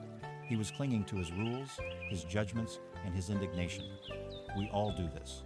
We carry our past hurts, our old arguments, our grievances, and our worries with us long after the events themselves are over. We are still carrying the weight of a criticism from last week, a painful memory from childhood, or an anxiety about a meeting tomorrow. Letting go is the simple, moment-to-moment practice of noticing what we are carrying and asking ourselves the same question the monk asked, "Why am I still carrying this?" It is the conscious choice to set down the heavy burdens that we, and only we, are choosing to continue to carry. So how do we practice this? The core principle is learning to distinguish between what is in our sphere of control and what is not. We can control our intentions, our efforts, and our responses. We cannot control the final outcome, the weather, the economy, or how other people think, feel, and act. True power and peace come from focusing all our energy on what we can control and releasing our desperate grip on what we cannot. This can be practiced in every area of life. You can practice letting go of outcomes. Perhaps you are working on an important project. You can pour your best effort into it, prepare diligently, and act with integrity, and then you let go of the result. You release your attachment to it, receiving praise, to it being a perfect success. You open yourself to whatever unfolds, knowing you have done your part. This releases you from the immense anxiety of trying to manipulate the future. You can practice letting go of being right. Imagine you are in a disagreement. Notice the powerful, visceral urge in the body and mind to prove your point, to win the argument. Letting go, in this context, is the choice to value connection over being correct. It is the choice to truly listen to the other person's perspective without formulating a rebuttal. It is the feeling of dropping your end of the rope in a mental tug-of-war. The release is immediate and palpable. We can also practice letting go of the past. This is often where our heaviest burdens lie. Forgiveness is a profound act of letting go. It is not about condoning what happened or saying it was acceptable. It is not necessarily about reconciling with the person who hurt you. Forgiveness is an internal act done for your own freedom. It is the decision to stop allowing the poison of a past event to continue to infect your present moment. It is the recognition that carrying resentment is like drinking poison and expecting the other person to die. It is cutting the energetic cord to the past so that you can finally be free. We can even practice in our own bodies. Right now, bring your awareness to your jaw, your shoulders, your stomach. Is there any tension, any clenching? Consciously breathe into that area and give it permission to soften, to release. The body and mind are inseparable. By learning to release physical tension, we are training ourselves in the art of mental and emotional release. It is also vital to distinguish between letting go and giving up. Giving up is an act of despair, a collapse of the heart. It comes from a place of aversion and hopelessness. It is a clenched fist of defeat. Letting go, on the other hand, is an act of wisdom and profound trust. It comes from a place of acceptance and strength. It is an open hand. Giving up says, "This is impossible, so I won't even try." Letting go says, "I will give this my fullest and most skillful effort, and then I will release my attachment to the result, trusting in the larger process of life." One is an admission of weakness. The other is a declaration of true inner strength. This is not a practice you do once and are finished with. It is a continuous, moment-to-moment process. It is the practice of a lifetime. You let go of an irritating thought and another one arises. You let go again. You put down the burden of an old resentment and you feel its ghost trying to climb back onto your shoulders. You put it down again with gentleness and patience. Each act of release strengthens the muscle of freedom. This practice of opening the hand, of putting down our burdens, does not leave us empty or barren. On the contrary, it creates a rich, fertile, and open space within us. We have pulled out the heavy rocks of resistance and the tangled weeds of old resentments. Now, with this open and clear inner landscape, we have the precious opportunity to intentionally cultivate something beautiful. We can plant the seeds of kindness, goodwill, and boundless compassion. This brings us to the active and joyful practice of warming the heart, the cultivation of what the Buddha called metta and karuna. Through our journey together, we have engaged in a profound act of clearing and simplifying. We have seen through the illusions that cause our suffering. We have begun the practice of letting go, of opening the clenched fist of the mind and releasing our grip on the past, on our rigid ideas, and on the phantom of a solid self. This practice of letting go does not leave us in a cold, empty void. Instead, it creates a spacious, fertile, and receptive inner landscape. We have pulled out the heavy stones of resistance and the tangled weeds of old resentments. Now, the crucial question becomes, what shall we plant in this newly cleared ground?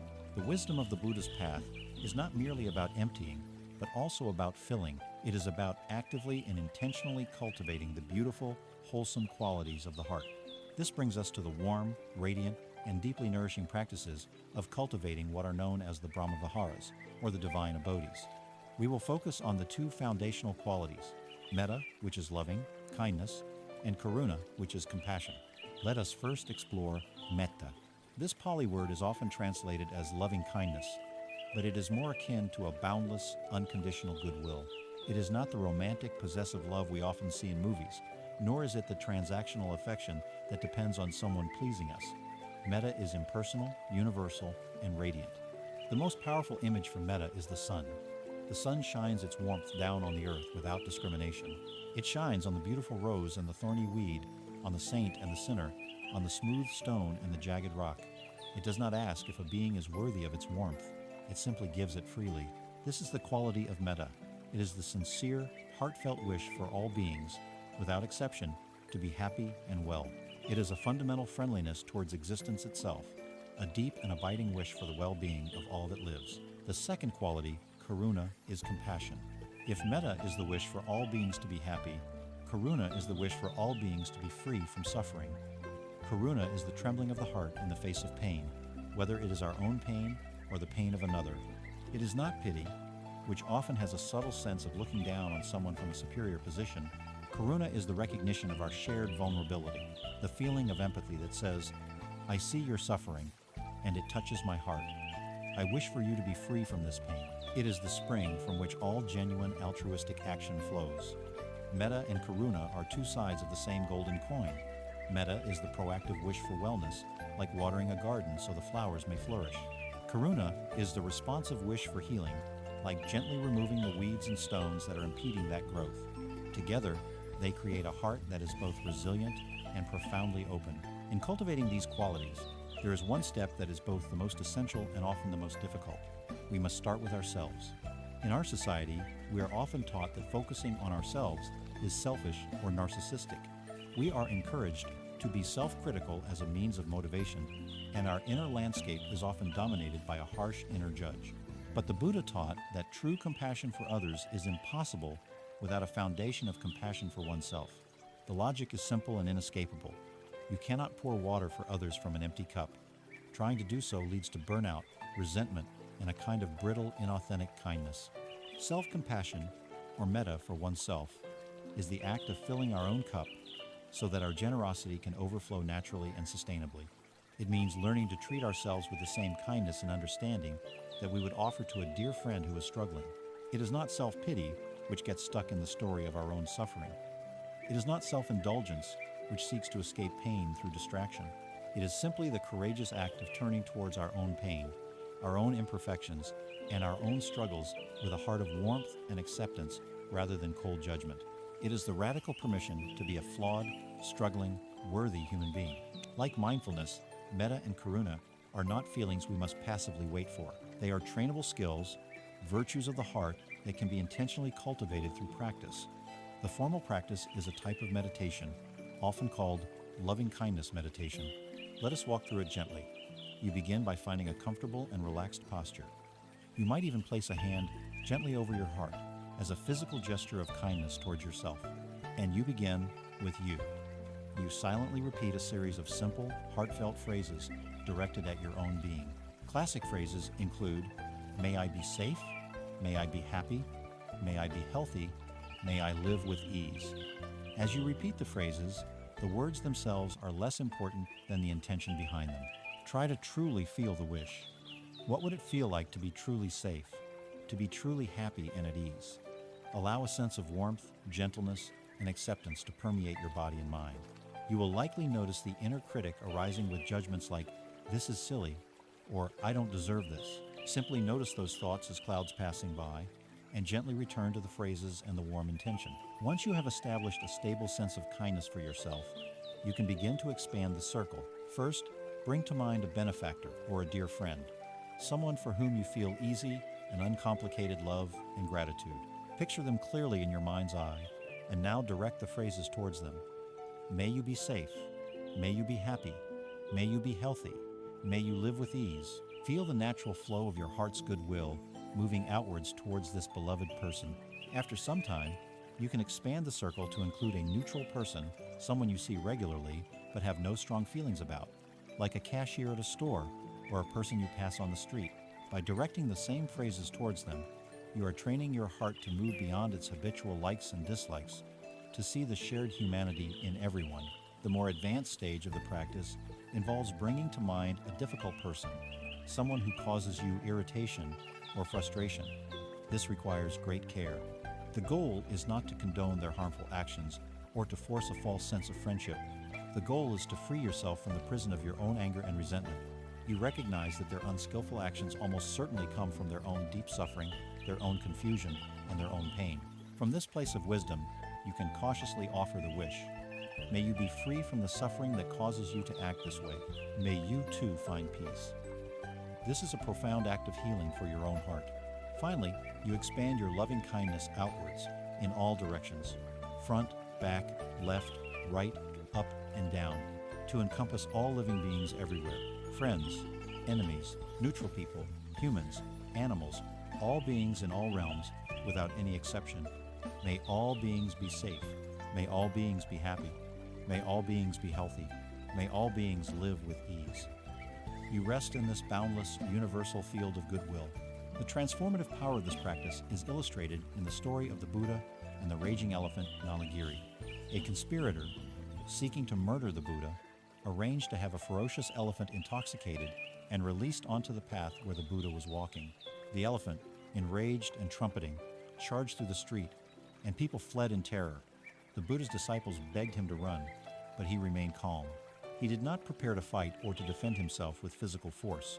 Instead, he stood still, looked at the suffering, confused animal, and radiated a powerful, unconditional field of metta. He emanated pure, loving kindness towards the enraged elephant. The story says that as the elephant entered this field of immense goodwill, its rage began to melt away. Its steps slowed, its trumpeting ceased, and by the time it reached the Buddha, it was completely calm and knelt before him. This story shows that compassion is not a weak, sentimental, or passive force. It is one of the most powerful energies in the universe, capable of disarming hatred and fear, both in others and, most importantly, within ourselves. Metta is the direct antidote to anger and ill will. Karuna is the direct antidote to cruelty, indifference, and despair.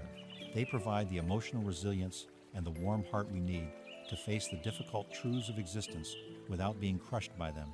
With a mind trained in mindfulness to see clearly, a will trained in letting go to create space, and now a heart trained in compassion to provide warmth and strength, we are equipped with the essential tools to navigate some of life's most difficult terrains. We are ready to bring this gentle power to bear on one of the most universal and painful experiences of being human, the experience of loss and grief. We now arrive at a place in our journey that demands our utmost gentleness, courage, and compassion. Having cultivated a mind of mindfulness and a heart of kindness, we must now bring these qualities to bear on one of the most powerful and universal experiences of human life, the experience of loss and the profound sorrow of grief. Let it be said from the outset that the wisdom of this path does not offer a magic cure for the pain of a broken heart. It does not provide a spiritual bypass to avoid the searing reality of loss. To grieve is to be human. The pain we feel when we lose someone or something we love is not a mistake or a sign of weakness. It is a testament to the depth of our love and connection. In this sense, grief is a sacred process, the unavoidable price we pay for the immense gift of love. The path of wisdom, therefore, is not about finding a way to not grieve. It is about finding a way to move through grief with grace, to carry our sorrow without being utterly crushed by it, and to eventually discover that even the deepest wounds can become sources of profound strength and wisdom. When we experience a significant loss, the death of a loved one, the end of a cherished relationship, the loss of our health or our home, we are struck by one of life's most powerful first arrows. The initial impact can be overwhelming, a deep physical shock, a sense of numbness and unreality, a raw and ragged agony that seems impossible to bear. The Buddhist path does not ask us to deny this pain, to be stoic, or to pretend we are unaffected. To do so would be a form of violence against our own heart. The first step in a wise approach to grief is to give ourselves radical permission to feel the pain. We must honor the first arrow. We allow the tears to flow. We allow the heart to ache.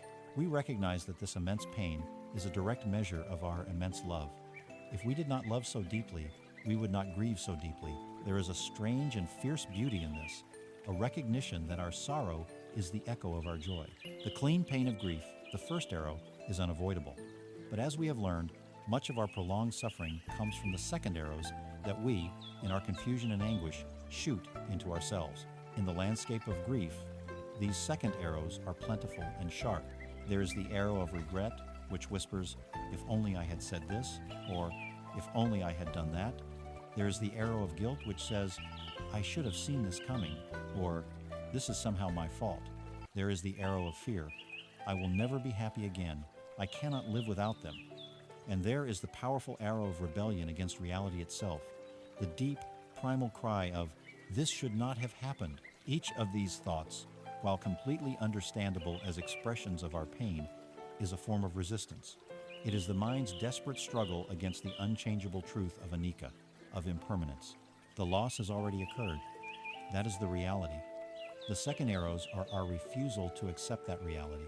And it is this refusal, this fight against what is, that turns the acute, clean pain of grief into the chronic, complicated, and exhausting state of suffering. So, how do we navigate this storm? How do we feel the pain of the first arrow without compounding it with the second? This is where the tools we have been cultivating become our most trusted allies. The practice begins with creating a safe container within ourselves for the grief to exist. Instead of fighting the waves of sorrow, we practice allowing them. When a wave of sadness or anger arises, we don't have to be swept away by it, nor do we have to build a wall against it. We can learn to stand on the shore of our own awareness and watch the wave rise, crest, and eventually subside, as all waves do. We give our grief permission to be here.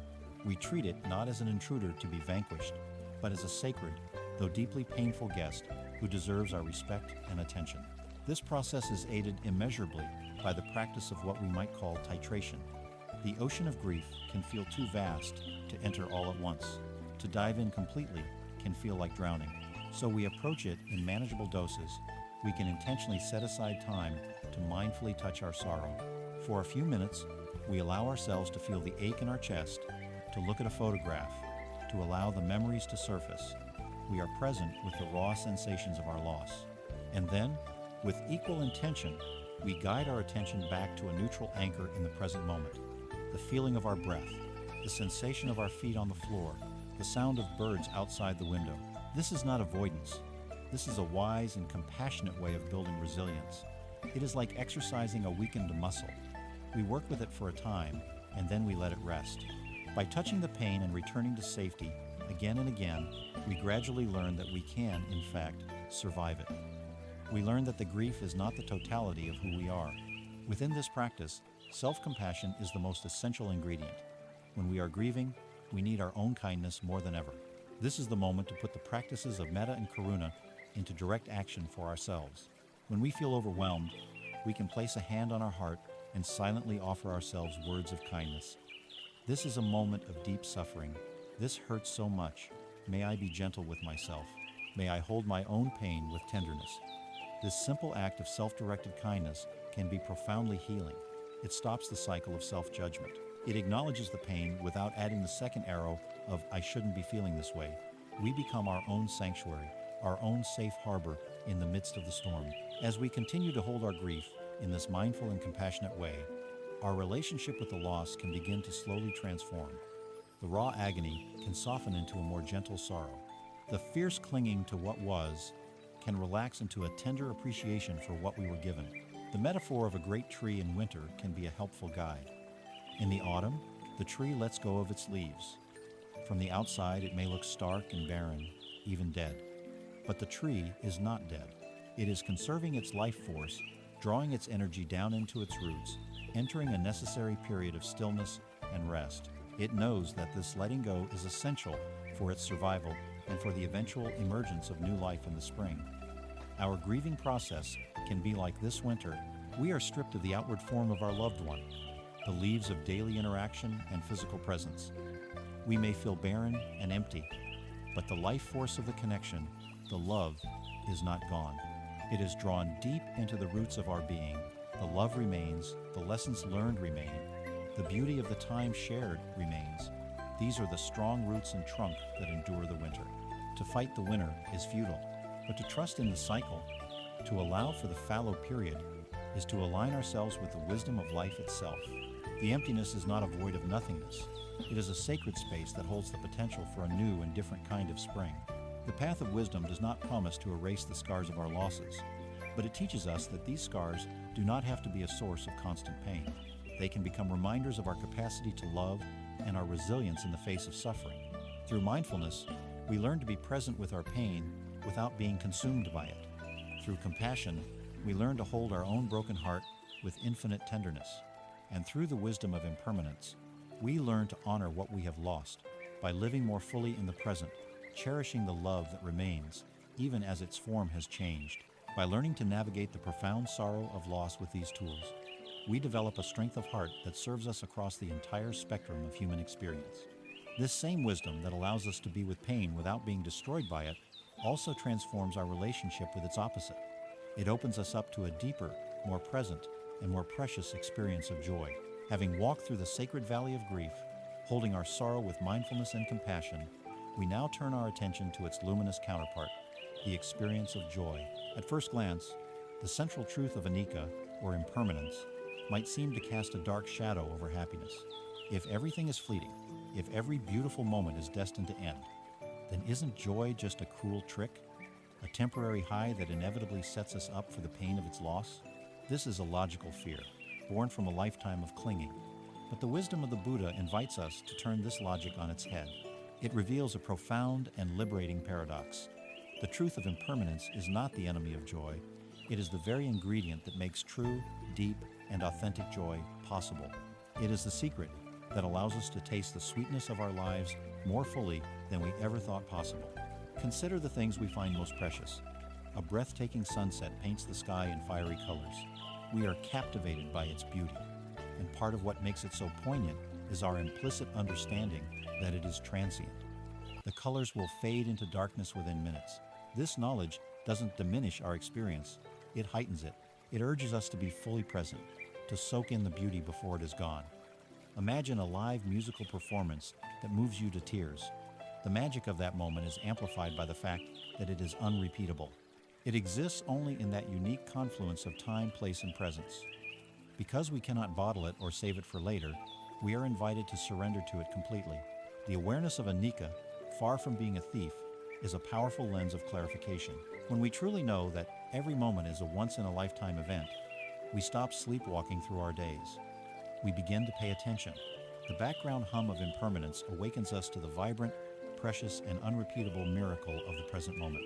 There is a powerful Zen story that captures this truth with stunning clarity. A person is wandering through the wilderness when they are suddenly chased by a ferocious tiger. fleeing for their life. They run to the edge of a high cliff. With no other escape, they grab hold of a thick vine and swing down over the precipice. As they hang there, suspended between the cliff top and the abyss below, they look up and see the snarling tiger at the edge, waiting for them. They look down and see another tiger, pacing on the ground below, also waiting. Their situation is utterly hopeless. As if this weren't enough, they notice two small mice, one white and one black, have emerged from a crevice in the cliff face and have begun to gnaw on the very vine they are clinging to.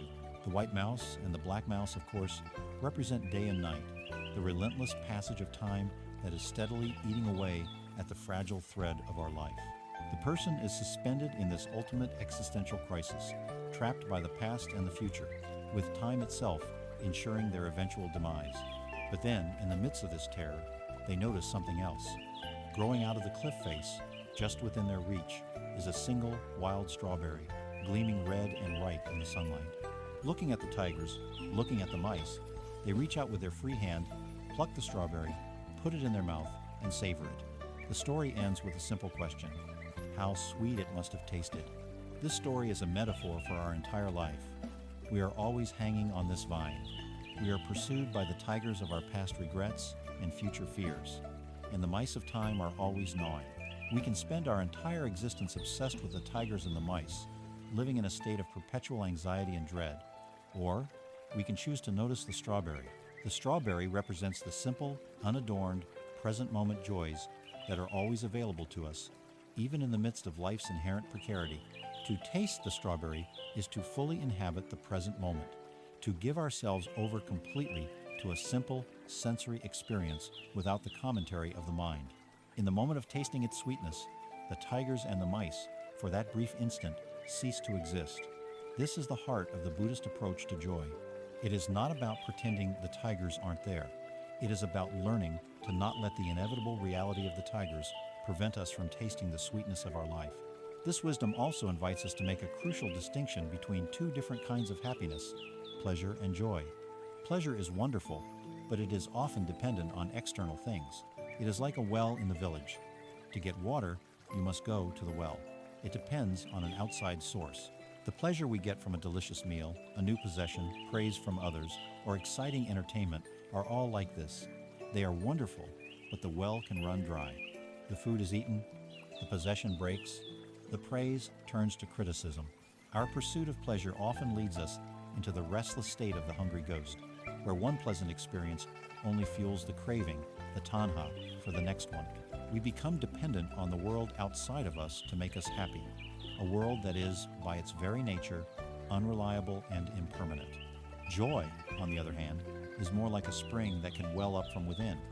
In the Pali language, the word is piti, a sense of gladness or rapture that is less dependent on external stimuli. This inner joy arises from wholesome states of mind and heart. There is the joy of generosity, the warm feeling that arises when we give freely without expecting anything in return. There is the joy of harmlessness, the deep peace of mind that comes from living an ethical life, knowing that our actions are not causing harm to ourselves or others. And there is the profound joy of presence, the simple contentment that arises when our mind is not at war with the present moment, the joy of tasting the strawberry. When we cultivate a calm and mindful mind through meditation, we can tap into an even deeper sense of well-being known as sukha, which is a lasting, peaceful happiness that is not easily disturbed by the changing winds of fortune. This inner spring of joy is far more reliable than the external well of pleasure. It is a source of happiness that we can cultivate and carry within us wherever we go. The practice, then, becomes one of learning to notice and appreciate the strawberries that grow all around us every single day. It is the art of becoming a connoisseur of the ordinary. It is finding joy in the first sip of hot coffee or tea in the morning, feeling its warmth spread through your body. It is the simple pleasure of the sun on your skin on a cool day. It is the joy of truly listening to a piece of music, allowing it to wash through you. It is the delight in a moment of genuine laughter with a friend. It is the simple, profound peace of watching the rain fall outside your window. By intentionally tuning our awareness to these small, fleeting moments of beauty and pleasure, we train our minds to find contentment in the here and now. We water the seeds of joy that are already present within us, rather than constantly searching for happiness somewhere else in some future moment that may never arrive. The truth of Anicca, then, is not a grim verdict on the possibility of happiness. It is an invitation to a deeper and more authentic way of living.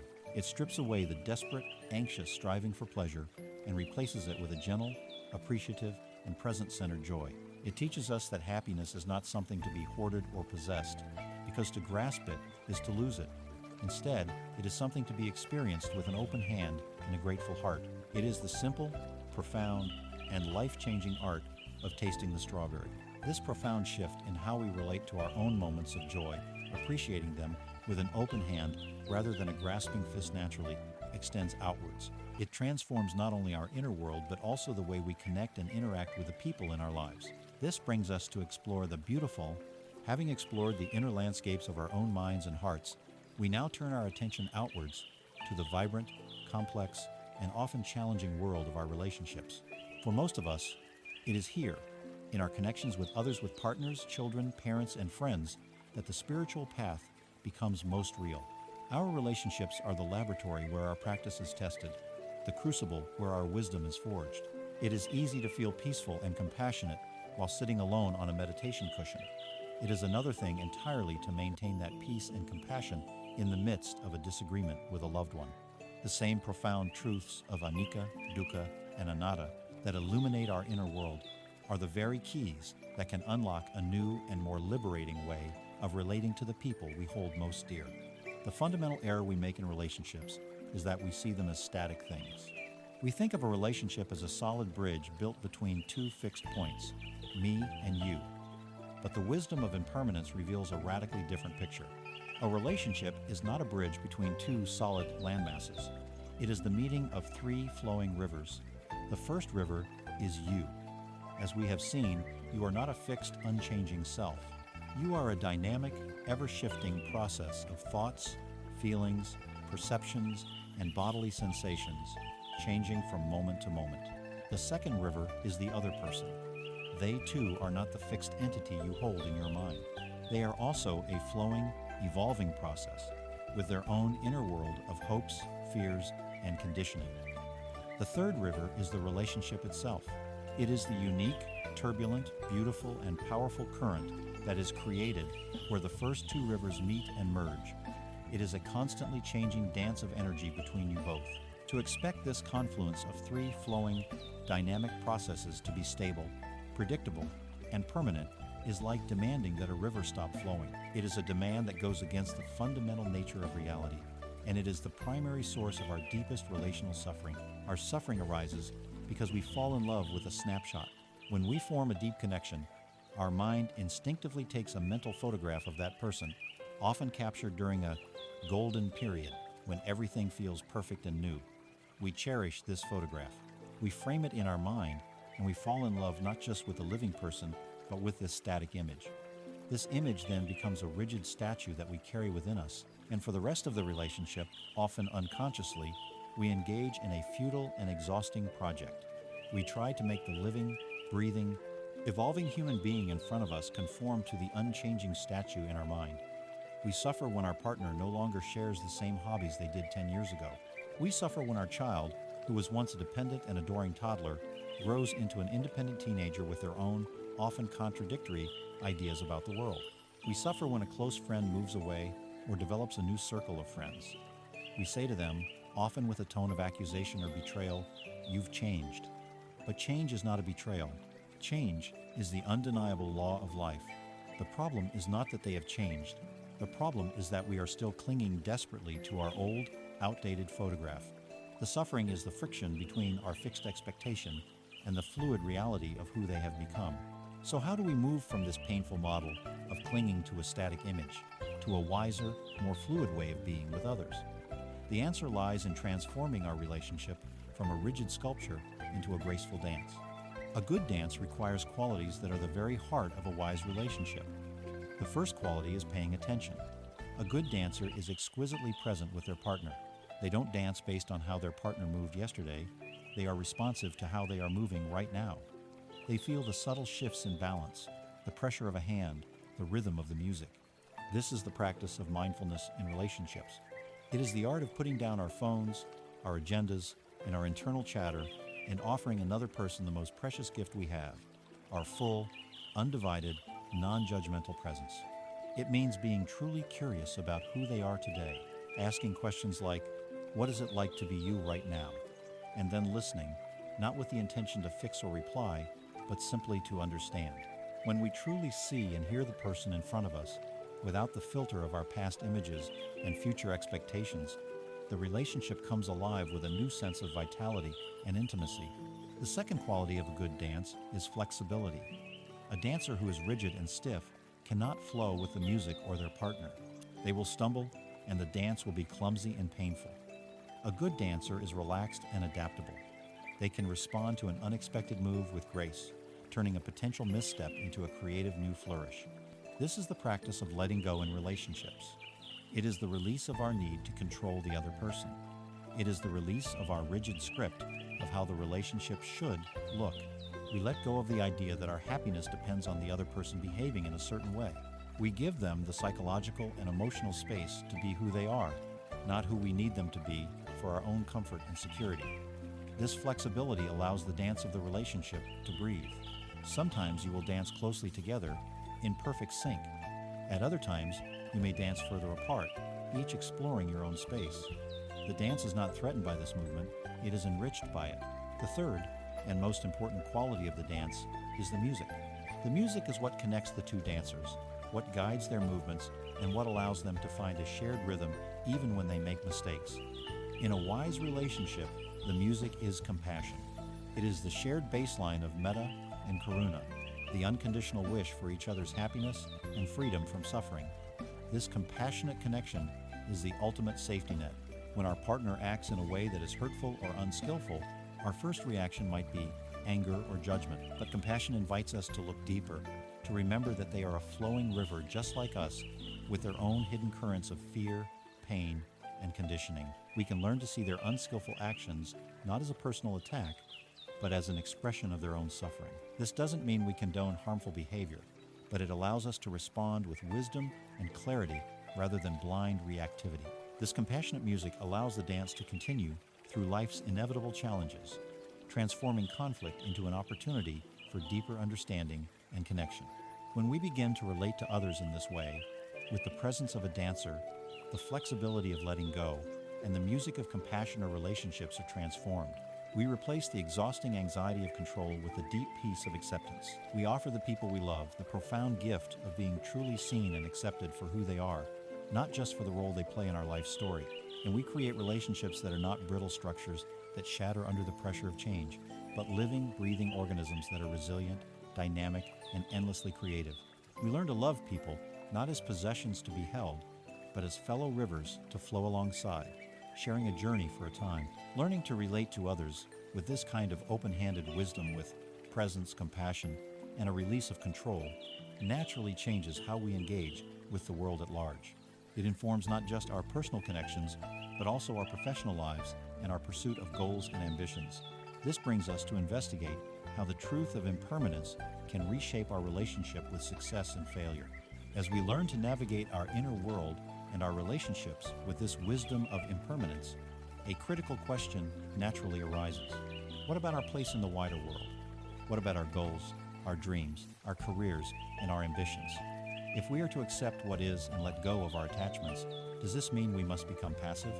Must we abandon all desire to achieve, to create, to improve our situation, and simply sit back and let life happen to us? This is a common and understandable concern. Our society is built on a foundation of striving, of setting goals, and working tirelessly to achieve them. The fear is that this path of inner peace leads to outer apathy, a quiet resignation that drains life of its vitality.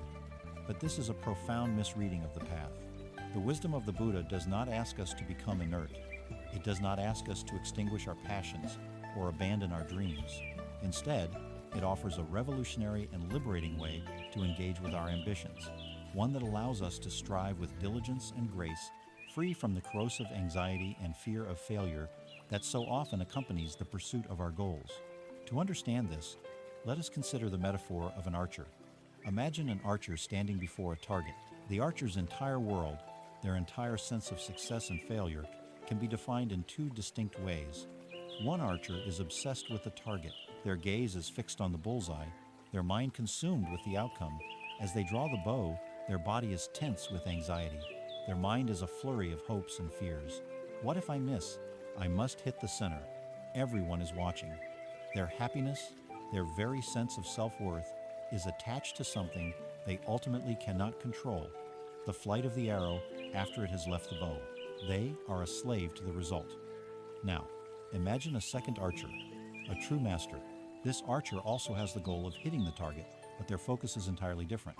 Their attention is not on the distant target, but on the process within their own body, here and now. They are absorbed in the perfection of their own action. They feel the solid ground beneath their feet, the smooth wood of the bow in their hand. They focus on the quality of their posture, the steady drawing of the string, the control of their breath, and the clean, crisp moment of release. Their joy and their sense of excellence are found in the integrity of the process itself. Once the arrow is released, the master archer lets it go, both physically and mentally. They know that its final destination is now subject to 1,000 conditions beyond their control. A sudden gust of wind, a slight imperfection in the arrow's fletching, the subtle humidity in the air. For the first archer, these variables are a source of immense anxiety. For the master archer, they are simply a part of reality. Hitting the bullseye is a welcome consequence of a well-executed shot, but their inner peace and sense of accomplishment were already complete in the moment of release. This is the heart of the Buddhist approach to ambition. We are all archers, and our goals are the targets. Wisdom lies in learning to shift our focus from the unpredictable flight of the arrow, the outcome, to the quality of the shot itself, our actions and intentions. Our true work is in our own posture, our own breath, our own release. The rest is not our business. This is not a new or radical idea within the tradition. It is a core component of the Buddhist teaching, known as Samma Vayama, or right effort. It is one of the limbs of the Noble Eightfold Path. Right effort is not about straining or striving with a tense and anxious mind. It is about learning to apply our energy in a skillful, balanced, and consistently wholesome way. The practice of right effort is fourfold. First, we make the effort to prevent unwholesome, negative states of mind like anger, jealousy, or greed from arising. Second, if they have already arisen, we make the effort to abandon them, to let them go. Third, we make the effort to cultivate new wholesome, positive states like kindness, generosity, and mindfulness that have not yet arisen. And fourth, if these wholesome states are present, we make the effort to maintain and develop them. This is a blueprint for a life of active and intelligent engagement. It requires constant awareness, diligence, and skill. It is the very opposite of passivity. It is learning to become a wise gardener of our own mind, skillfully pulling the weeds and nurturing the flowers. When we adopt this perspective of the wise archer, our entire definition of success and failure is turned on its head. In the conventional view, success is hitting the target. Did you get the promotion? Did you close the deal? Did you receive the award? The outcome is everything. But from a wiser perspective, this is a very fragile and unstable way to live, as it makes our inner peace entirely dependent on the chaotic and uncontrollable external world. In the practice of right effort, true success is internal. True success is acting with integrity, mindfulness, wisdom, and compassion in the pursuit of your goal. It is giving your best, most skillful effort. If you do this, and you still fail by the world's standards, if you don't get the promotion, if the business doesn't succeed, you are still in the ways that matter most, a profound success. You have maintained your inner integrity, you have strengthened wholesome habits, your peace of mind remains unshaken because it was never dependent on the outcome in the first place. Conversely, true failure is also internal. It is acting from a place of greed, fear, jealousy, or hatred. If you achieve your external goal through manipulation, by harming others, or by sacrificing your own well-being and integrity, then even if the world applauds you as a great success, you have, on an inner level, failed. You have strengthened unwholesome habits. You have disturbed your own peace and planted the seeds for future suffering. An ancient text of Indian wisdom, the Bhagavad Gita, captures this insight perfectly. You have a right to your actions, but never to their fruits. This is a universal spiritual truth. Our domain is the action. The domain of the universe is the result. Wisdom is knowing the boundary and honoring it. This does not mean we don't care about the outcome. The master archer is not indifferent to hitting the target, but they are not attached to it. They can hold their goals lightly. This perspective allows for something truly remarkable. We can be ambitious and peaceful at the same time. We can pour our heart and soul into our work. We can dream big dreams for ourselves and the world. We can pursue our goals with vigor and passion, all the while knowing that our fundamental well-being is not on the line.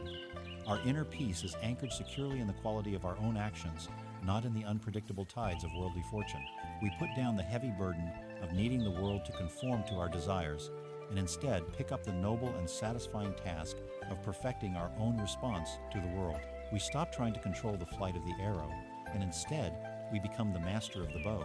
This profound reorientation, finding our ground in the integrity of our own actions, rather than the uncertainty of outcomes, is a powerful antidote to the relentless striving that defines modern life. It directly addresses one of the most pervasive forms of dukkha in our time, the constant, future-oriented dis-ease of anxiety. Having learned to approach our ambitions with the wisdom of the wise archer, focusing on our actions rather than clinging to outcomes, we can now address one of the most direct and painful consequences of that clinging, the pervasive modern affliction of anxiety. For so many of us, anxiety is not a rare event, but a constant companion. It is the low-grade hum of dread beneath the surface of our days, the racing heart in the middle of the night, the knot of tension in the stomach that never fully unwinds. It is a state of inner emergency, a mind perpetually braced for a future catastrophe that may never arrive. From the perspective of Buddhist psychology, anxiety is not a mysterious pathology. It is a predictable, though painful, habit of the mind. It is the natural result of a mind that has left the anchor of the present moment and is lost in the turbulent, imaginary seas of the future. Anxiety is fundamentally a future-oriented state. It cannot exist in a mind that is fully present. Its fuel is the question, what if? What if I fail the exam? What if they don't like me? What if I lose my job? What if this pain in my side is something serious? It is a mental argument with 1,000 possible negative futures, none of which are happening right now. At its core, anxiety is a painful expression of Tanha, or craving. It is a combination of a desperate craving for a specific, safe outcome and a powerful aversion to a feared outcome. We want the guarantee of success, and we are terrified of the possibility of failure. This inner tug-of-war, this violent clenching around what we want and pushing away of what we fear, creates the intense inner friction and tension that we experience as anxiety. It is the suffering that arises when we demand certainty from a universe whose very nature is Anicca, uncertainty and impermanence. The anxious mind also deeply misunderstands impermanence. It takes a current, transient state of mind or body and projects it into the future as if it were a permanent reality. If we feel a pang of loneliness now, the anxious mind creates the story, I will be lonely forever. If we feel a moment of confusion at work, the anxious mind screams, I will be exposed as an imposter and will surely be fired. Anxiety forgets the most fundamental law. Everything changes. The feeling of anxiety itself is impermanent. The thoughts fueling it are impermanent. The situation causing the stress is impermanent. But in the grip of anxiety, we lose this perspective. We become trapped in a terrifying mental forecast, forgetting that the weather of the mind is always in flux. Let us use this metaphor of the weather. Imagine your mind is like a 24-hour news channel, and its star meteorologist specializes in predicting severe weather. This is your anxious mind. It is constantly broadcasting alarming forecasts. It shows dramatic maps of approaching hurricanes, dire warnings of record-breaking blizzards, and breathless speculation about catastrophic floods. A hurricane of failure is approaching your career on Tuesday. A flash flood of rejection is possible in your social life this weekend. A blizzard of loneliness is predicted for the indefinite future. We become utterly mesmerized by this forecast. We sit glued to the screen of our own minds, feeling the terror of the predicted storm as if it were already here. We are living in the misery of the imagined hurricane, while outside our window, the actual weather of the present moment may be calm and sunny. The practice of mindfulness is the simple, radical, and life-changing act of learning to turn away from the screen of the forecast and to simply look out the window. It is the practice of gently disengaging from the catastrophic stories about the future and returning to the direct, tangible reality of the present moment. How do we do this when the storm of anxiety feels so powerful? We can use a gentle 4-step process to change our relationship with this powerful energy. The first step is to acknowledge and name. When you feel that familiar churning begin, instead of immediately being swept away by it or fighting against it, try a different approach. Pause, take a breath, and mentally, with a tone of gentle recognition, simply name what is happening. You might say to yourself, this is anxiety, or I see you, fear. This simple act is revolutionary. It immediately creates a sliver of space. You are no longer lost in the anxiety. You have become the one who is aware of the anxiety. You are the sky, not the storm cloud. This simple label changes the entire relationship from one of fused identification to one of mindful observation. The second step is to befriend the body. Anxiety lives primarily in the stories of the mind, but its effects are felt powerfully in the body. Instead of staying trapped in the terrifying what-if thoughts, gently guide your attention downwards into the physical landscape of your body. With a kind curiosity, scan your body and ask, where is this energy living right now? Is it a tightness in your throat? A buzzing or vibrating in your chest? A cold, hard knot in your stomach? A tension in your shoulders? Your only job is to feel these sensations directly as pure physical energy, without adding the story of, this is bad, or I have to get rid of this. Just feel the raw data of the sensation. This practice is incredibly grounding. It takes you out of the abstract, unreal world of the future and plants you firmly in the concrete, undeniable reality of your body in the present moment. The catastrophic thoughts cannot thrive when your attention is focused on the simple sensation of a tight muscle. The third step is to watch the thoughts.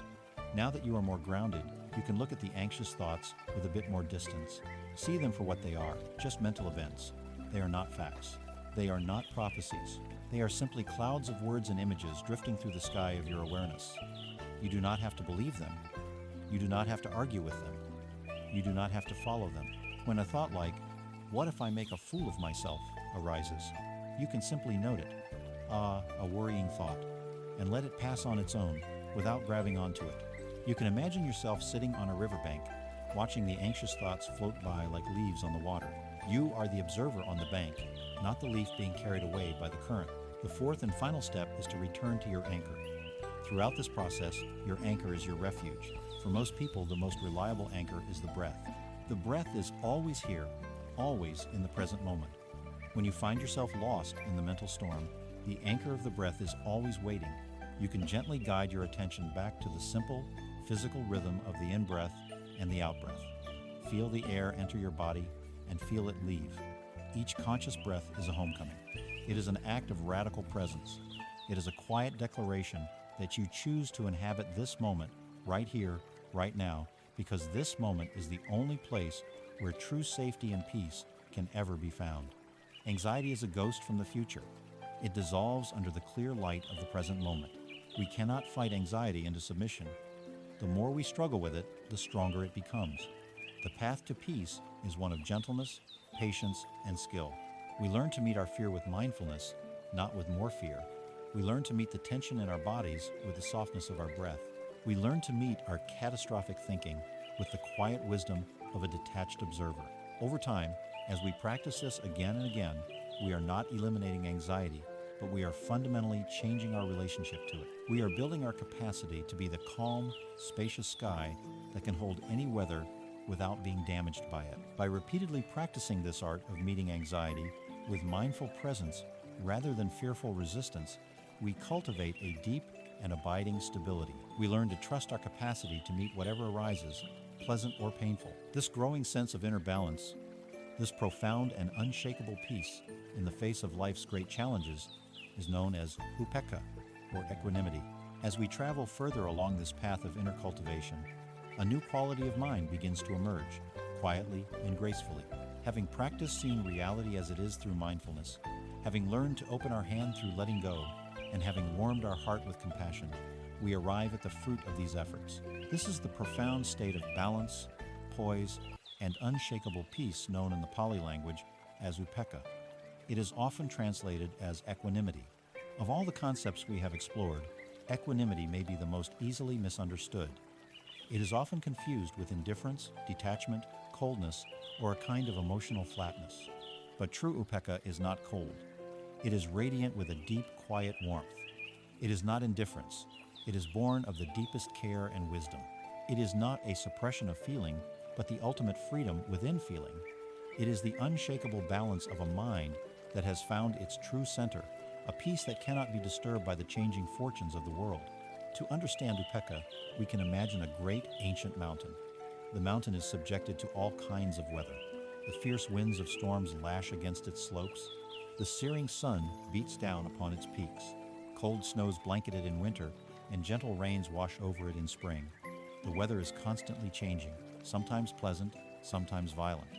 Yet through it all, the mountain remains. It is steady, solid, present, and unmoved.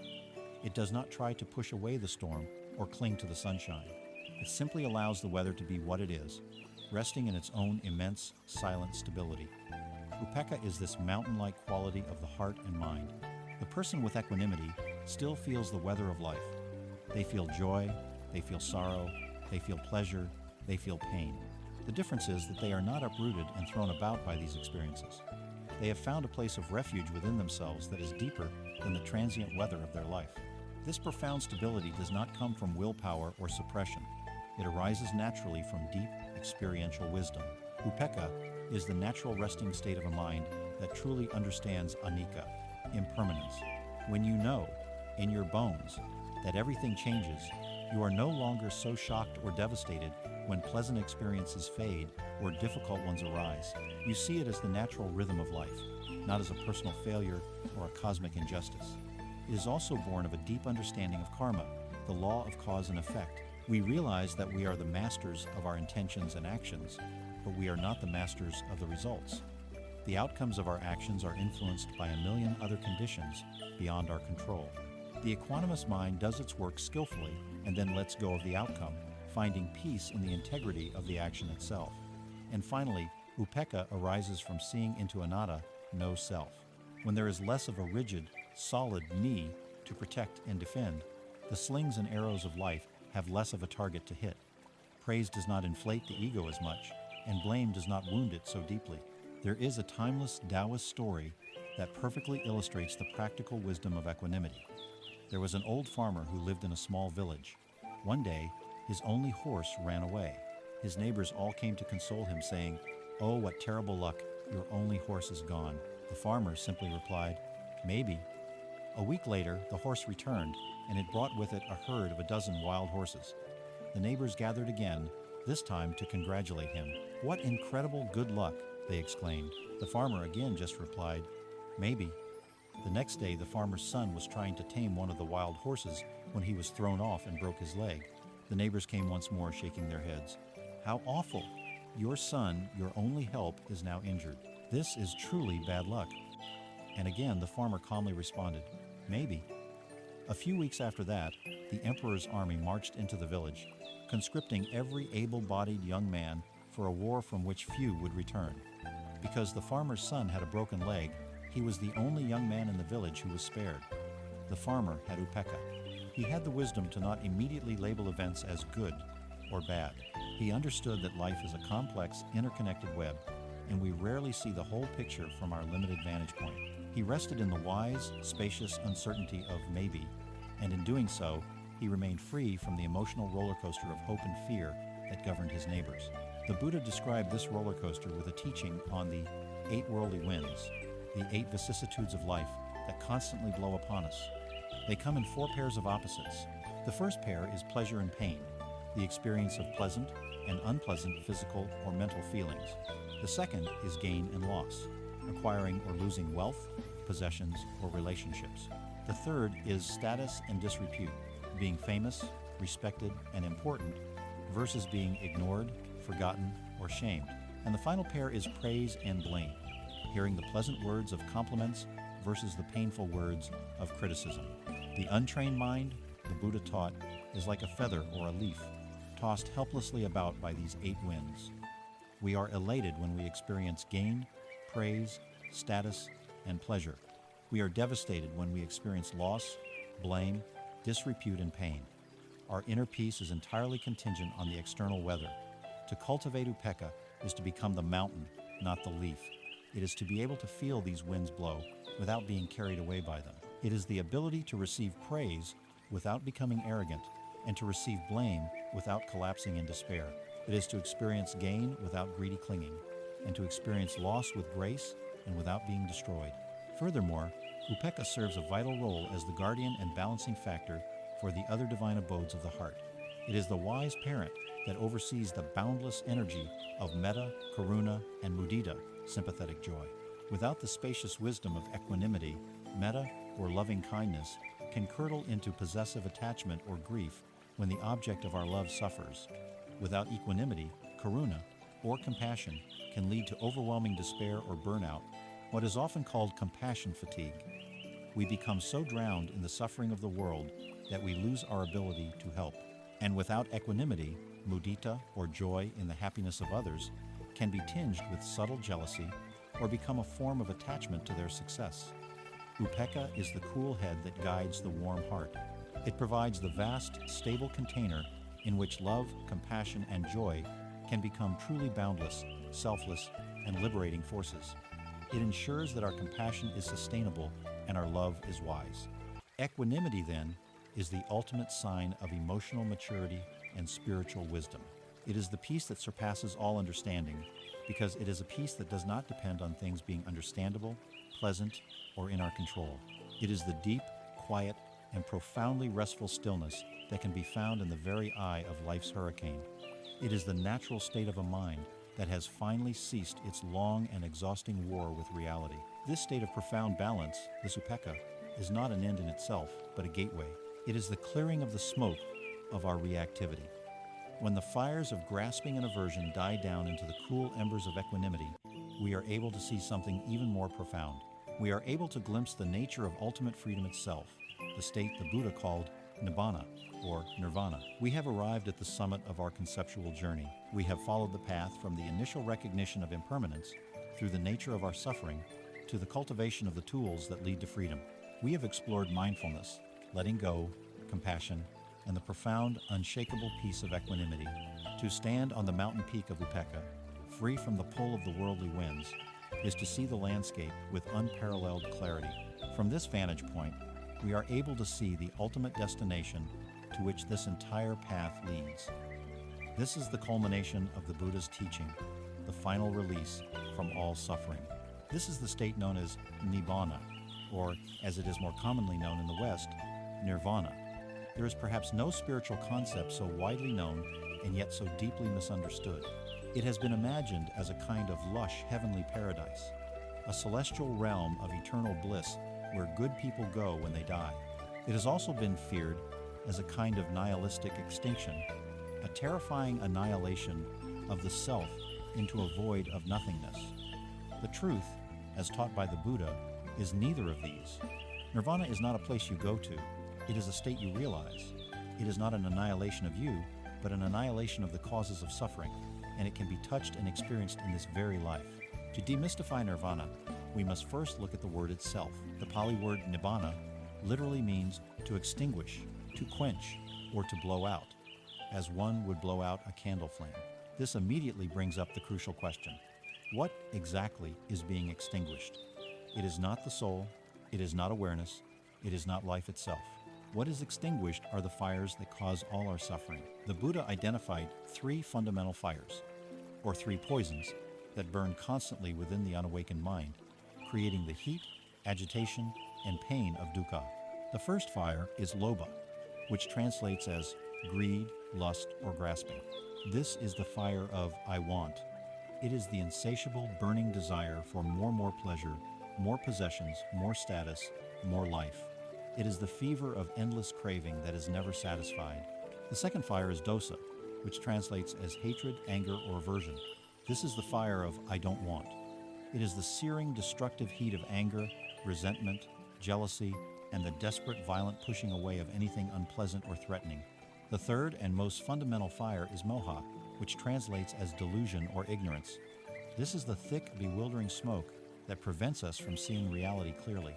It is the foundational ignorance of the truths we have been exploring, our inability to see Anicca, Dukkha, and Anatta. This delusion is what convinces us that chasing our desires and fighting our aversions will somehow lead to lasting happiness. It is the poison that fuels the other two fires. Nirvana, then, is the state of mind and being that remains when these three fires have been completely and irreversibly quenched. It is the end of greed, the end of hatred, and the end of delusion. It is not something that is created or achieved. It is what is revealed when the obscurations are removed. Imagine a room that has been filled with smoke for as long as you can remember. You stumble around, bumping into things, breathing the acrid air, your eyes stinging. The spiritual path is the process of opening the windows and allowing the fresh air of wisdom to clear the room. Nirvana is the state of the room once all the smoke has cleared. The room itself was always there, pure and clear. It was just obscured. In the same way, the mind's natural state is one of peace and clarity.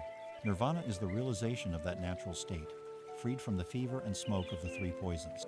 The metaphor of fire is the most powerful key to understanding this. Our ordinary, unawakened consciousness is like a flame.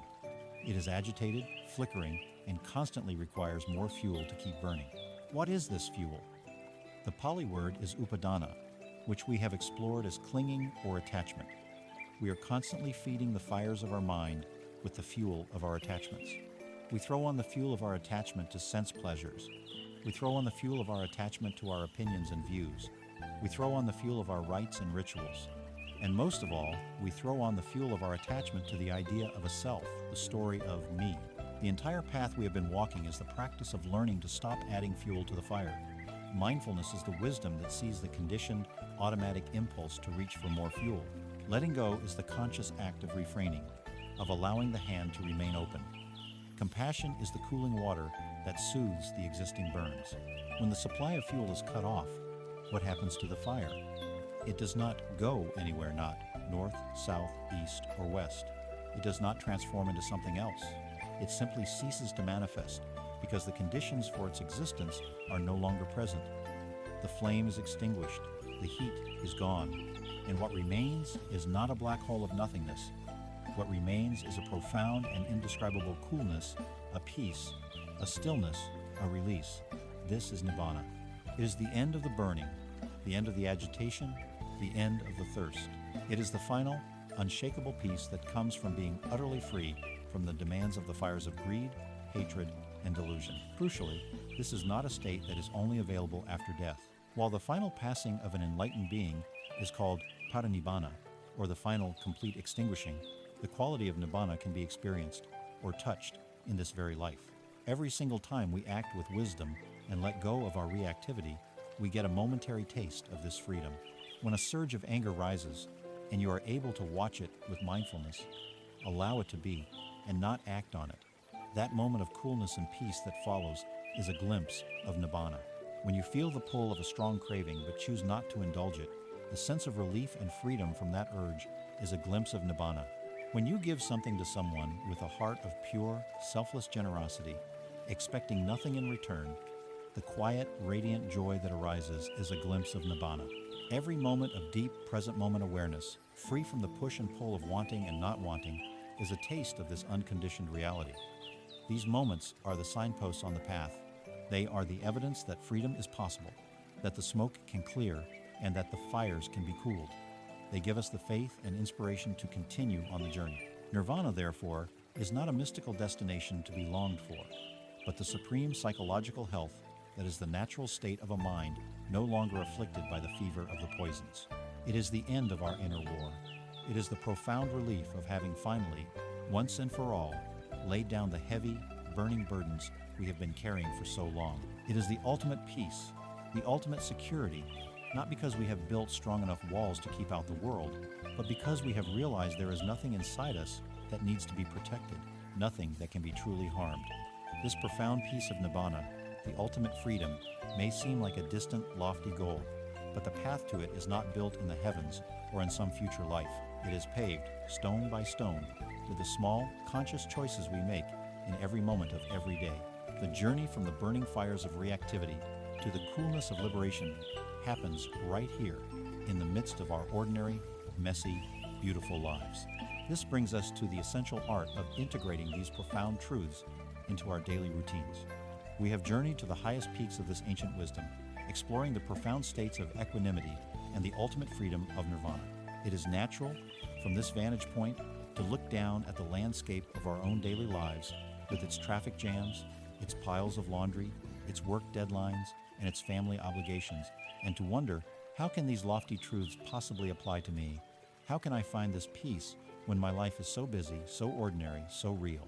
This is perhaps the most important question on the entire path. The answer is at the very heart of this practical wisdom. The goal is not to escape our ordinary lives, but to awaken within them. The path to liberation is not found by renouncing the world to meditate on a remote mountain peak. The path is paved with the very stuff of our daily existence. Your kitchen, your office, your car, your relationships. This is the true monastery. The greatest insights are not found in avoiding the mundane, but in learning to see the sacred hidden within it. There is a famous Zen saying that beautifully illustrates this point. A student asks a master, "What is the nature of enlightenment?" The master replies, "Before enlightenment, chop wood, carry water. After enlightenment, chop wood, carry water." On the surface, nothing changes. The chores of life, the responsibilities, the simple tasks, all remain. The great shift is not in the external circumstances of our lives, but in the internal quality of awareness that we bring to them. Before enlightenment, we chop wood while lost in thoughts of resentment and anxiety. We carry water while dreaming of a different, better life. After enlightenment, we simply chop the wood. We simply carry the water. We are fully present for the act itself. The task is no longer a burdensome means to an end. It becomes a meditative act, a dance with the present moment. The profound truth is that your life, exactly as it is right now, is the perfect and complete curriculum for your awakening. Every task, every interaction, every frustration is a new lesson, a new opportunity to practice.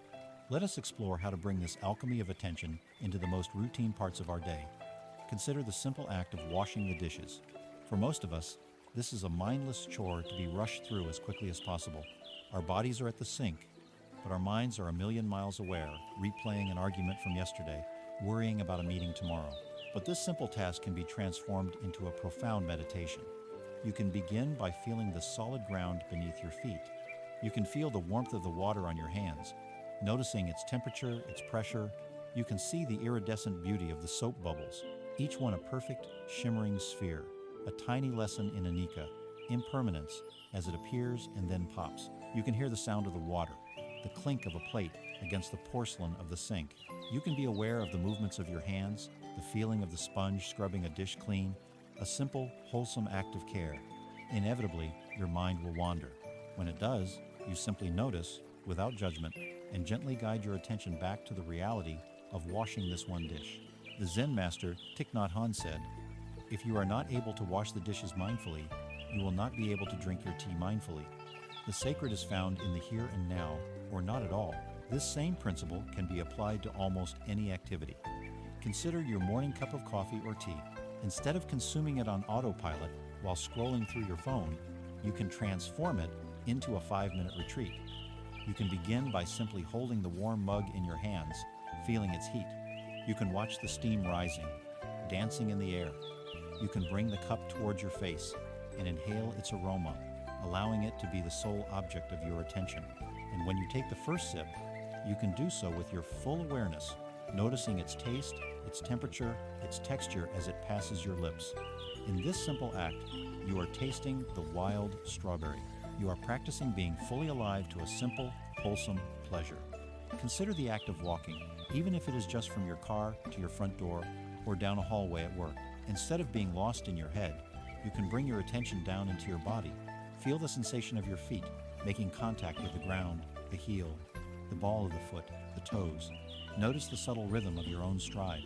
Each step becomes an anchor in the present moment, a step out of the frantic world of thought and into the calm reality of your body. Even the most frustrating parts of modern life can become our practice ground. Think of being stuck in a traffic jam. This is a situation that for many is a prime catalyst for dosa, the fire of anger and frustration. Our instinct is to fight reality, to fume with impatience, but this can be a powerful opportunity to practice. You can start by acknowledging the reality. I am in a traffic jam. This is the situation right now. This simple acceptance stops the war with what is. You can then feel your hands on the steering wheel, the pressure of your back against the seat. You can notice the tension in your jaw or shoulders and consciously invite it to soften. You can look at the other drivers not as obstacles in your way, but as fellow human beings who are also stuck, also suffering. You can silently offer them a wish of metta. May you be peaceful, may you be at ease. In doing this, you transform a moment of intense stress and anger into a moment of upekkha, equanimity, and karuna, compassion. You have not changed the traffic jam, but you have changed your entire experience of it. You have found peace in a place you never thought possible. What happens when we begin to sprinkle these moments of presence throughout our day is a fundamental shift in our orientation to life. Our culture is pathologically obsessed with doing. Our value is often measured by our productivity, by how many tasks we can check off our list. We are constantly rushing towards the next thing, believing that peace will be found only when everything is finally done. But of course, everything is never done. This is the disease of hurry sickness. The practice of bringing mindfulness to our daily routines introduces the healing quality of being. We learn to be fully present while we are doing. The quality of our attention becomes more important than the speed of our completion. The peace we are searching for is not at the end of the to-do list. It is found in our ability to be fully present with the single item that is in front of us now. This is the great secret. Liberation is not found in a different life. It is found in this life by relating to it differently. Peace is not a destination we arrive at after a long and arduous journey. It is a way of walking the path itself. Every moment is the path. Every task is an opportunity. You do not need to wait for a vacation or a retreat to find stillness. Stillness can be found in the sound of the rain. You do not need to achieve a great goal to feel joy. Joy can be found in the taste of a piece of fruit. The sacred is not locked away in a temple or a scripture. It is woven into the very fabric of the ordinary, waiting patiently for our mindful awareness to reveal its presence. As we learn to find this richness and peace in the simple experiences of our daily lives, our desperate search for happiness and fulfillment in things outside of ourselves begins to quiet down. We are no longer looking to a new purchase or a better possession to fill an inner void. This naturally leads us to investigate one of the most powerful and pervasive forces in our society, our complex and often painful relationship with materialism. As we learn to discover the richness and sacredness woven into the fabric of our ordinary lives in the taste of our tea, in the act of walking, in the feeling of our own breatha, natural and profound shift begins to occur. Our frantic, outward search for happiness begins to slow down. When we find a source of peace and contentment within, our dependence on the external world for our well-being starts to lessen. This brings us face to face with one of the most powerful and pervasive forces shaping our modern world, the unspoken religion of materialism. It is a belief system that dominates our societies, promising happiness, security, and fulfillment through the acquisition of things. From a Buddhist perspective, materialism is not simply an economic system. It is a profound spiritual problem. It is a manifestation of Tanha, or craving, on a global scale, and it is built upon a fundamental denial of Anicca, or impermanence. The core promise of materialism is simple and seductive. If you acquire the right things, you will be happy. If you have the right car, the right clothes, the right phone, the right house, you will feel secure, admired, and complete. This promise is aimed directly at the heart of our deepest insecurities, at the anxious, grasping self that yearns for solidity and permanence in a constantly changing world. The peril of this promise is that it is fundamentally a lie.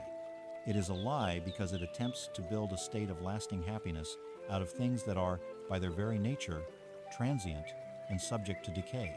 The new car will eventually get scratched, its engine will wear out, the fashionable clothes will go out of style, the cutting-edge technology will become obsolete in a year.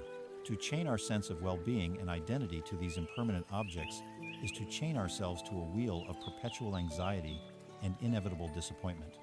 We become caretakers to a museum of decaying things, constantly worried about protecting what we have and anxious about acquiring what we don't. This cycle of materialist desire is a perfect illustration of the hungry ghost realm in Buddhist cosmology. The hungry ghost is a being with a pinhole mouth and a vast cavernous stomach. It can never consume enough to feel full. This is the precise psychological state that modern consumerism is designed to induce and maintain. Consider the cycle of a typical major purchase. First, there is the buildup of desire, fueled by advertising that creates a sense of lack. We feel that our current life is incomplete without this new object. Then comes the brief fleeting pleasure of the acquisition itself, the dopamine hit of the purchase, the joy of unboxing, the new car smell. This is a real but very temporary pleasure. But what happens next? The law of Anicca immediately goes to work. The novelty fades. The object becomes just another part of our ordinary reality. And very quickly, the feeling of satisfaction is replaced by a familiar emptiness, which in turn gives rise to a new craving for the next thing. We find ourselves on what psychologists call the hedonic treadmill, running faster and faster just to maintain the same level of satisfaction. This is the engine of the global economy, and it runs on our dukkha, our fundamental dissatisfaction. It requires us to constantly feel that we are not enough, and that what we have is not enough. It is important to clarify that the Buddhist path does not condemn wealth or possessions in themselves. The problem is not money. The problem is our attachment to money. The problem is not having nice things. It is the belief that these things are the source of our happiness and a part of our identity. A wealthy person can be deeply peaceful and generous, and a poor person can be consumed by greed and envy. The issue is entirely internal. It is the clinging, the fear of loss, and the endless, exhausting striving for more that is the cause of suffering. A story is told of a great and powerful king who possessed all the treasures of the known world. He had palaces, armies, jewels, and servants, yet he was filled with anxiety and a deep sense of unease.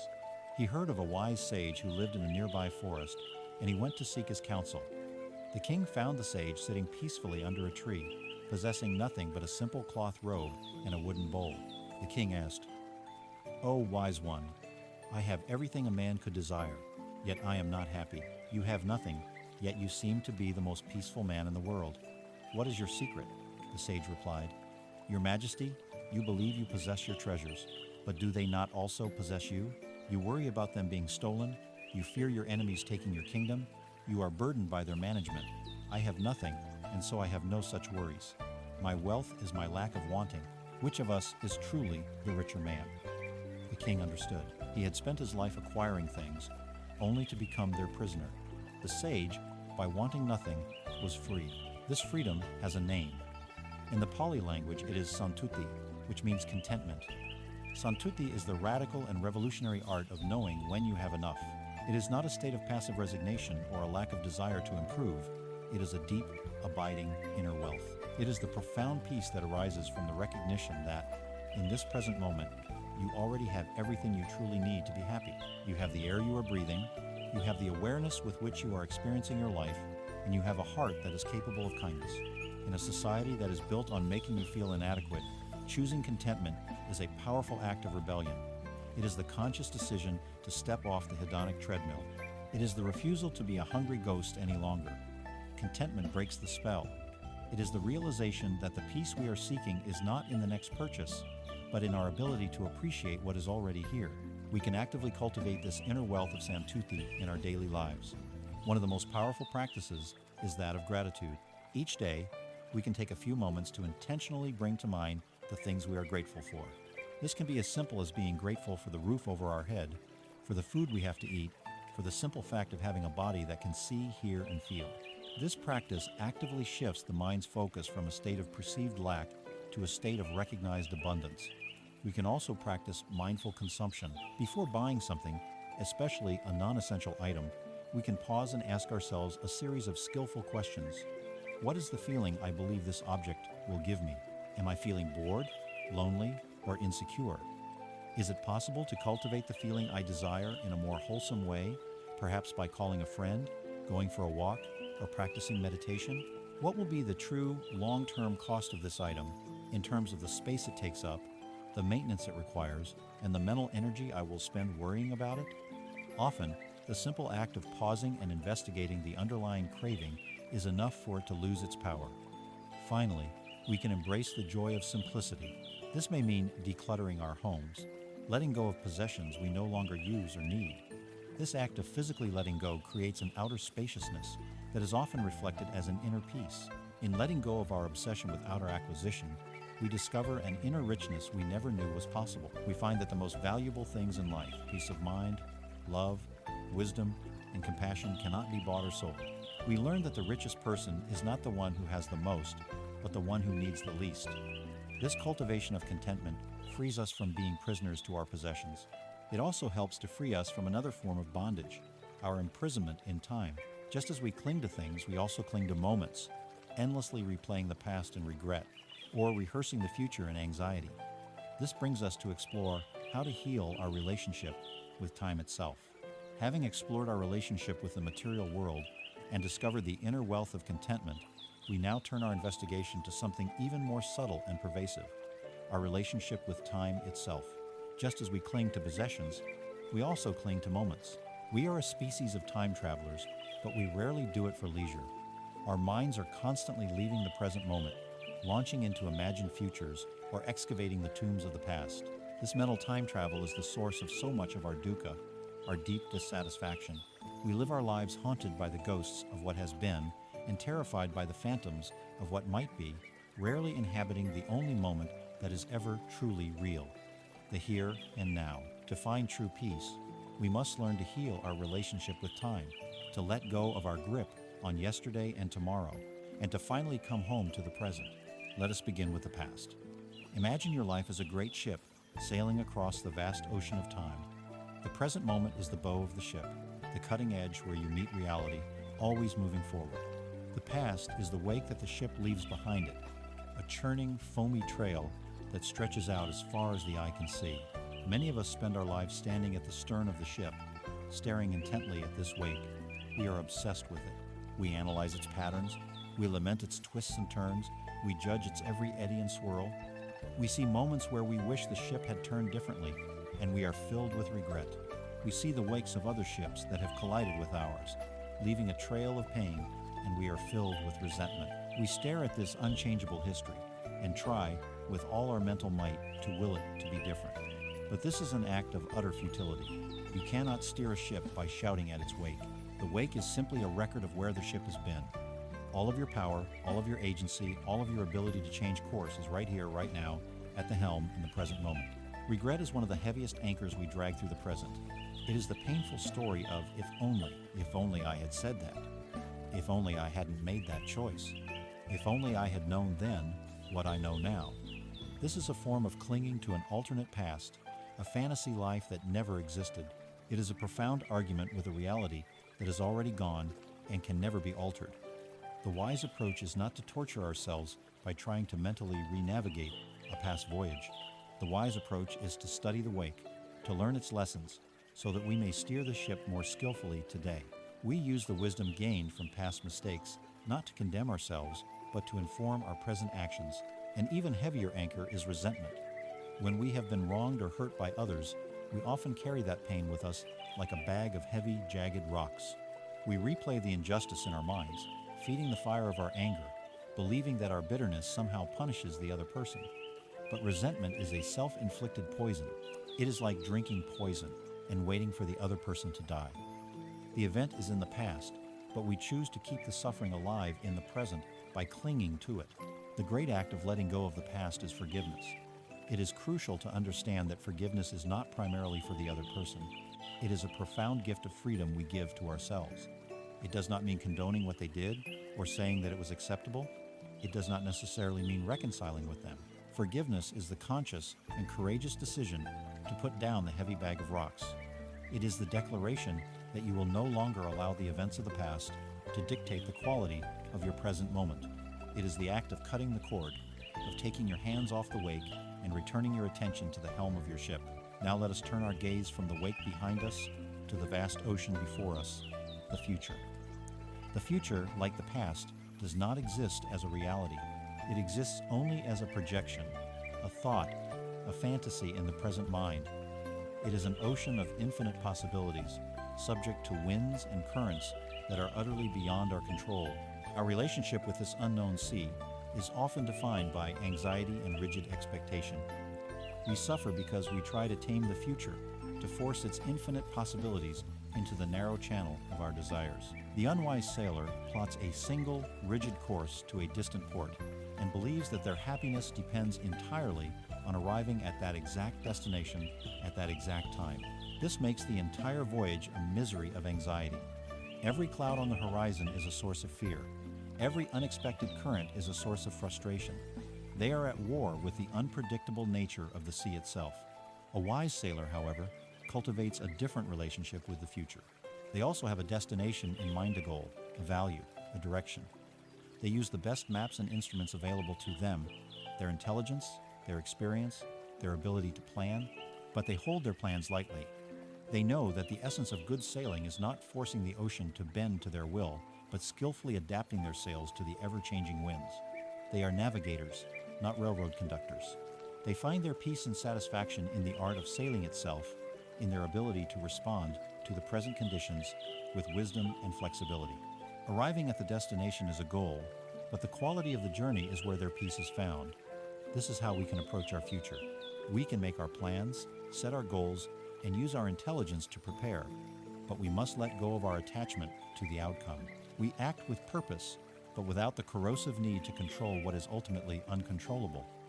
This allows us to move forward in our lives with both direction and peace, with both ambition and serenity. Ultimately, this healing of our relationship with the past and the future is a homecoming to the present moment. The present is the only place where life actually occurs. The past is a memory trace, arising now. The future is a thought projection, arising now. The only point of power, the only place of true reality, is here. Healing the past is not a journey back in time. It is the act of meeting a painful memory with mindfulness, compassion, and wisdom in this present moment. Creating a better future is not an exercise in fantasy. It is the act of planting wholesome seeds of action of kindness, diligence, patience, and generosity in the soil of this present moment. The future will be the harvest of the seeds we are sowing right now. Our entire life unfolds in a succession of nows. The quality of our life, therefore, depends entirely on the quality of our attention to the present moment. By learning to see the past as an unchangeable wake from which we can learn, and the future as an unknowable sea for which we can skillfully prepare but never control, we can finally bring our full attention and energy to where our power truly lies, at the helm of our ship, in the sacred and eternal present. We stop being prisoners of time and become its wise and graceful navigators. As we learn to release our grip on the past and the future, and to inhabit the present moment with greater ease and trust, the constant noise of our mental time travel begins to quiet down. In this newfound inner stillness, we are able to perceive something that has been there all along, obscured by the clouds of our thinking. This is the discovery of our own fundamental nature, the ever-present, peaceful, sky-like mind. As we have journeyed together on this path, we have engaged in a profound process of release. We have learned to gently let go of our clinging to outcomes, to possessions, to fixed ideas about others, and even to the rigid stories we tell about our past and future. A natural question arises from this practice of letting go. What remains? When we release our tight grip on all the clutter of our lives, are we left with a barren emptiness, a sterile void? The great discovery of the contemplative path is that the answer is no. When we let go of the noise, we are not left with silence, but with music. When we let go of the clutter, we are not left with emptiness, but with a pristine, open space. We are left with our own fundamental nature, a nature that has been here all along, patiently waiting beneath the chaos of our unexamined lives. To understand this nature, we can turn to one of the most simple and powerful metaphors for the mind. The mind is like the sky. Consider the nature of the sky. By its very essence, the sky is vast, open, and limitless. It is clear, luminous, and inherently peaceful. The sky is never damaged, never stained, never broken. You cannot scar the sky. You cannot make a hole in it. It is, by its very nature, free and untouchable. This, the wisdom traditions tell us, is a perfect reflection of our own basic awareness, our consciousness in its purest form. At its core, our mind is naturally spacious, clear, and peaceful. This inherent peace is not something we need to build, acquire, or import from somewhere else. It is our birthright. It is the very ground of our being. If our true nature is like the clear, open sky, then what is all the turbulence and drama of our daily lives? What are our thoughts, our emotions, our moods, and our sensations? These are the weather of the mind. They are like the clouds, the storms, the rain, and the sunshine that constantly move through the sky. A thought is like a passing cloud, sometimes light and fluffy, sometimes dark and heavy. A powerful emotion like anger is like a sudden, violent thunderstorm, complete with thunder and lightning. A deep sadness can feel like a slow, drizzling rain that lasts for days. A state of anxiety is like a thick, disorienting fog, where we cannot see clearly in any direction. And a moment of intense joy is like a brilliant sunny day, where everything is illuminated and vibrant. The most important thing to understand about the weather is that it is, by its very nature, transient. This is Anicca in action. No storm lasts forever, no sunny day is permanent. The weather arises due to a complex set of conditions. It manifests for a time, and then it dissolves, making way for the next pattern. The weather is always changing. Here we arrive at the root of our emotional suffering, a fundamental case of mistaken identity. We forget that we are the sky, and we believe that we are the weather. When a dark cloud of a negative thought appears, we don't just see the cloud, we become the cloud. When a thunderstorm of anger rages, we don't just observe the storm, we fuse with it, shouting, "I am angry!" We collapse the entire, vast expanse of our being into that one temporary electrical storm. When a heavy fog of depression descends, we believe that the fog is all there is. We forget that the clear, open sky exists beyond it. We say, "I am depressed," making this temporary weather pattern our core identity. And even when the sun of happiness is shining, we make the same mistake in reverse. We cling to the sunny day, desperately hoping it will last forever. And we feel a sense of dread and loss when the first clouds inevitably begin to gather on the horizon. We have tied our fundamental sense of who we are to the most unstable, unreliable, and transient aspect of our experience. Is it any wonder, then, that we feel so tossed about, so vulnerable, so at the mercy of our emotional lives? We have built our house on a passing cloud. The entire practice of mindfulness and meditation is the gentle but revolutionary process of correcting this case of mistaken identity. It is the training of learning to shift our identification from the fleeting weather to the ever-present sky. It is the art of realizing that you are not the thought, you are the awareness of the thought. You are not the emotion, you are the spaciousness in which the emotion is allowed to unfold. This is not just a clever intellectual trick, it is a fundamental shift in perspective that changes everything. In practice, this can be as simple as changing our internal language. When a feeling of sadness arises, instead of collapsing into the usual thought, "I am sad," we can pause and reframe it with mindful awareness. I notice that a feeling of sadness is present within me, or even more simply, sadness is here. Can you feel the difference? In "I am sad," there is only the cloud. In "I am aware of sadness," there is the cloud, and there is also the sky that is holding the cloud. In that space between the awareness and the emotion, there is freedom, there is choice, there is peace. You can hold the feeling of sadness with kindness and compassion without being completely consumed by it. You can allow the thunderstorm of anger to happen within the vastness of your awareness without being compelled to act it out destructively. You become the container, not the contained. This leads us to the most hopeful and empowering truth on this entire path. The peace you are seeking is not something you have to create. It is not a distant goal you must strive to achieve. It is something you need only to uncover. Your true nature, this sky-like awareness, is already and always present. Even on the darkest, most turbulent day of your life, when your mind is a raging storm of grief, fear, or despair, the vast, silent, peaceful blue sky has not gone anywhere. It is still there, untouched, unstained, and utterly serene just beyond the clouds. The clouds can never harm the sky. The storm can never scar the sky. The practice, therefore, is not about fighting the storms or trying to force the sun to shine. It is simply the work of letting the clouds part. Mindfulness is the gentle breeze that allows the clouds of our reactive thinking to disperse. Meditation is the practice of resting in the sky, becoming familiar with its vastness, so that we are less frightened when the weather inevitably changes. This recognition of our own sky-like nature, this inherent, ever-present peace, changes everything. It is the ultimate ground of being upon which we can stand, a foundation of peace that is not dependent on whether life is giving us what we want. It is a peace that can hold both joy and sorrow, success and failure, praise and blame. It is the discovery that our true home was never in the changing weather patterns of our life, but in the boundless, loving awareness that holds it all. With this understanding, we can now bring together all the threads of our journey and see how to truly live in this world, how to find rest and sleep peacefully in the very heart of the flowing, changing river of life. We have now traveled a great distance together on this inner journey.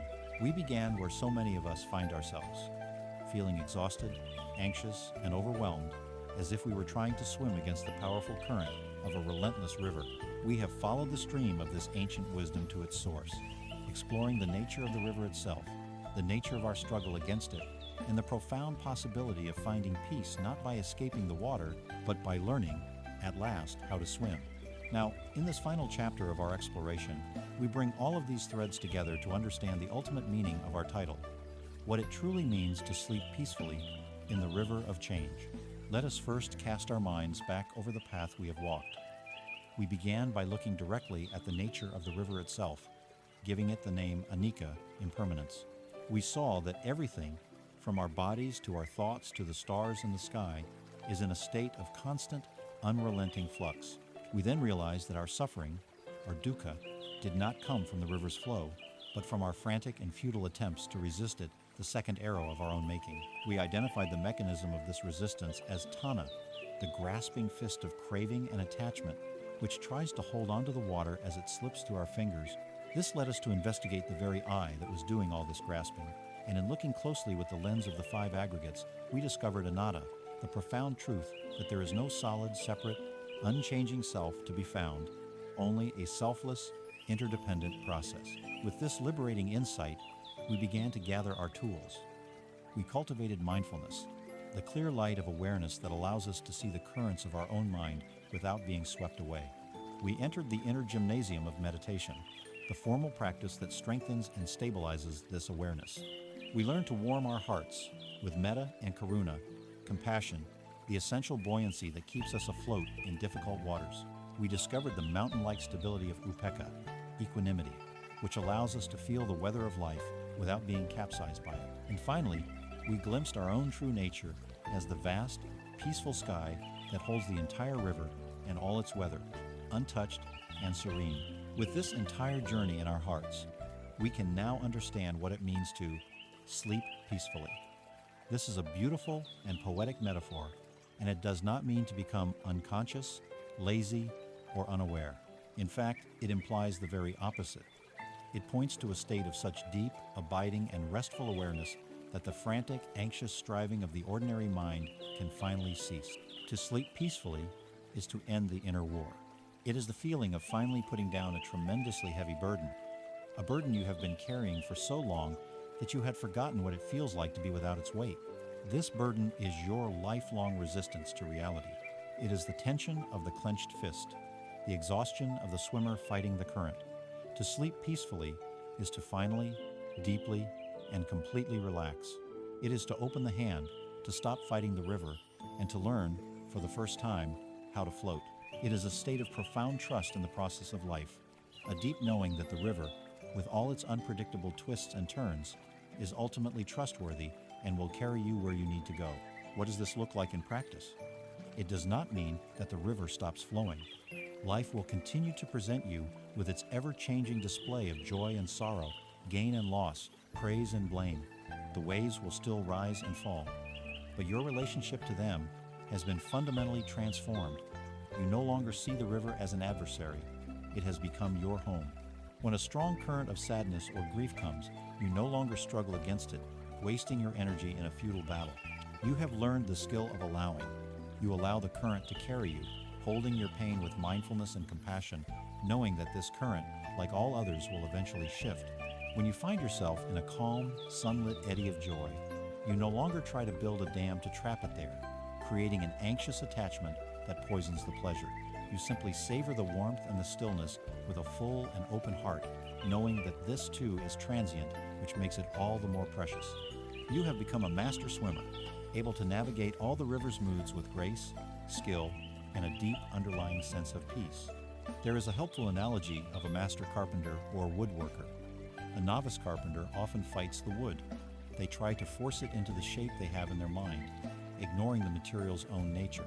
They struggle against the grain, and as a result, the wood often splits. The work is clumsy, and the process is one of frustration. This is how most of us live our lives.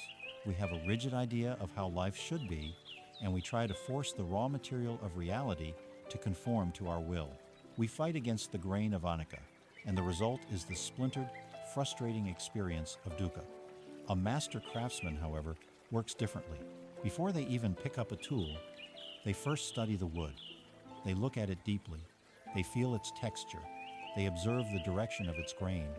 They take note of its knots and imperfections. They do not see these knots as flaws to be eliminated, but as part of the wood's unique character, and then, when they begin to work, they work with the grain. Their saw, their plane, their chisel follows the natural tendencies of the wood.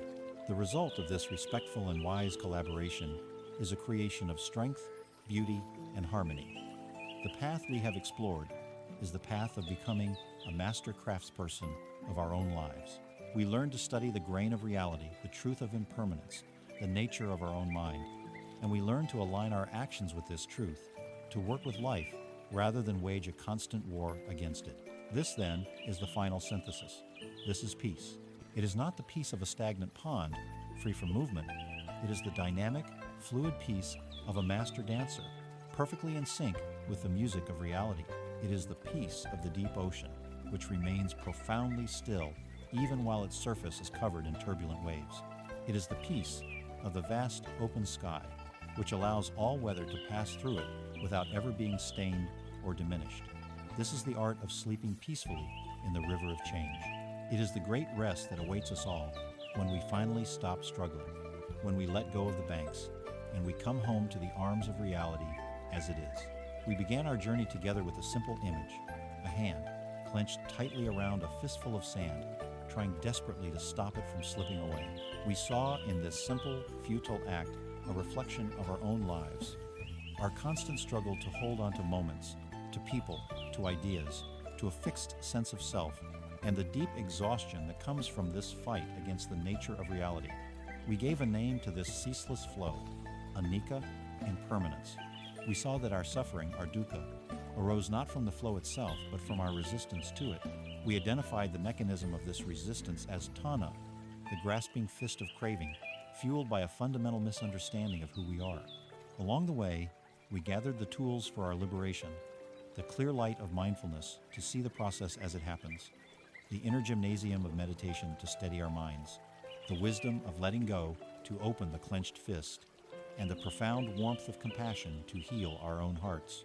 We discovered that the solid self we were trying so desperately to protect was itself an illusion, a story, and that our true nature is more like the vast, open, and ever-peaceful sky, which allows all the weather of life to pass through without being stained or harmed. And so we arrive at the central, liberating truth of this entire exploration. Peace is not a destination we must struggle to reach.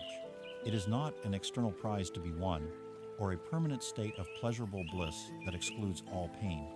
It is, instead, the natural state of a mind that has ceased its war with reality. It is the ease that is discovered in an open hand, rather than the tension that is created by a clenched fist. Peace is the silence that is revealed when the noise of our inner argument finally dies down. We have learned that the law of impermanence is not a cruel joke designed to cause us pain, but our most profound teacher. It is the law that gives life its preciousness, its dynamism, and its constant potential for growth, healing, and renewal. True and lasting peace is found not by building a dam to stop the river of change, but by finally learning how to swim with its current, with grace, wisdom, and trust. You do not need to become a different person or live in a different place to walk this path. Your life, exactly as it is the perfect ground for this practice. The journey to peace is not paved with grand, dramatic gestures, but with small, conscious, moment-to-moment choices. It begins with the next conscious breath you take. It continues in the way you mindfully drink your next cup of tea, or the way you truly listen to a loved one. It is strengthened every time you meet a moment of frustration with a sliver of patience, or a moment of harsh self-criticism with a whisper of kindness. The power to transform your entire experience of life lies not in changing the world around you, but in transforming the world within you. The power to find freedom from anxiety, from dissatisfaction, and from fear is already in your hands. It is the power of your own awareness. The journey home to your own inherent peace begins now, in this very moment.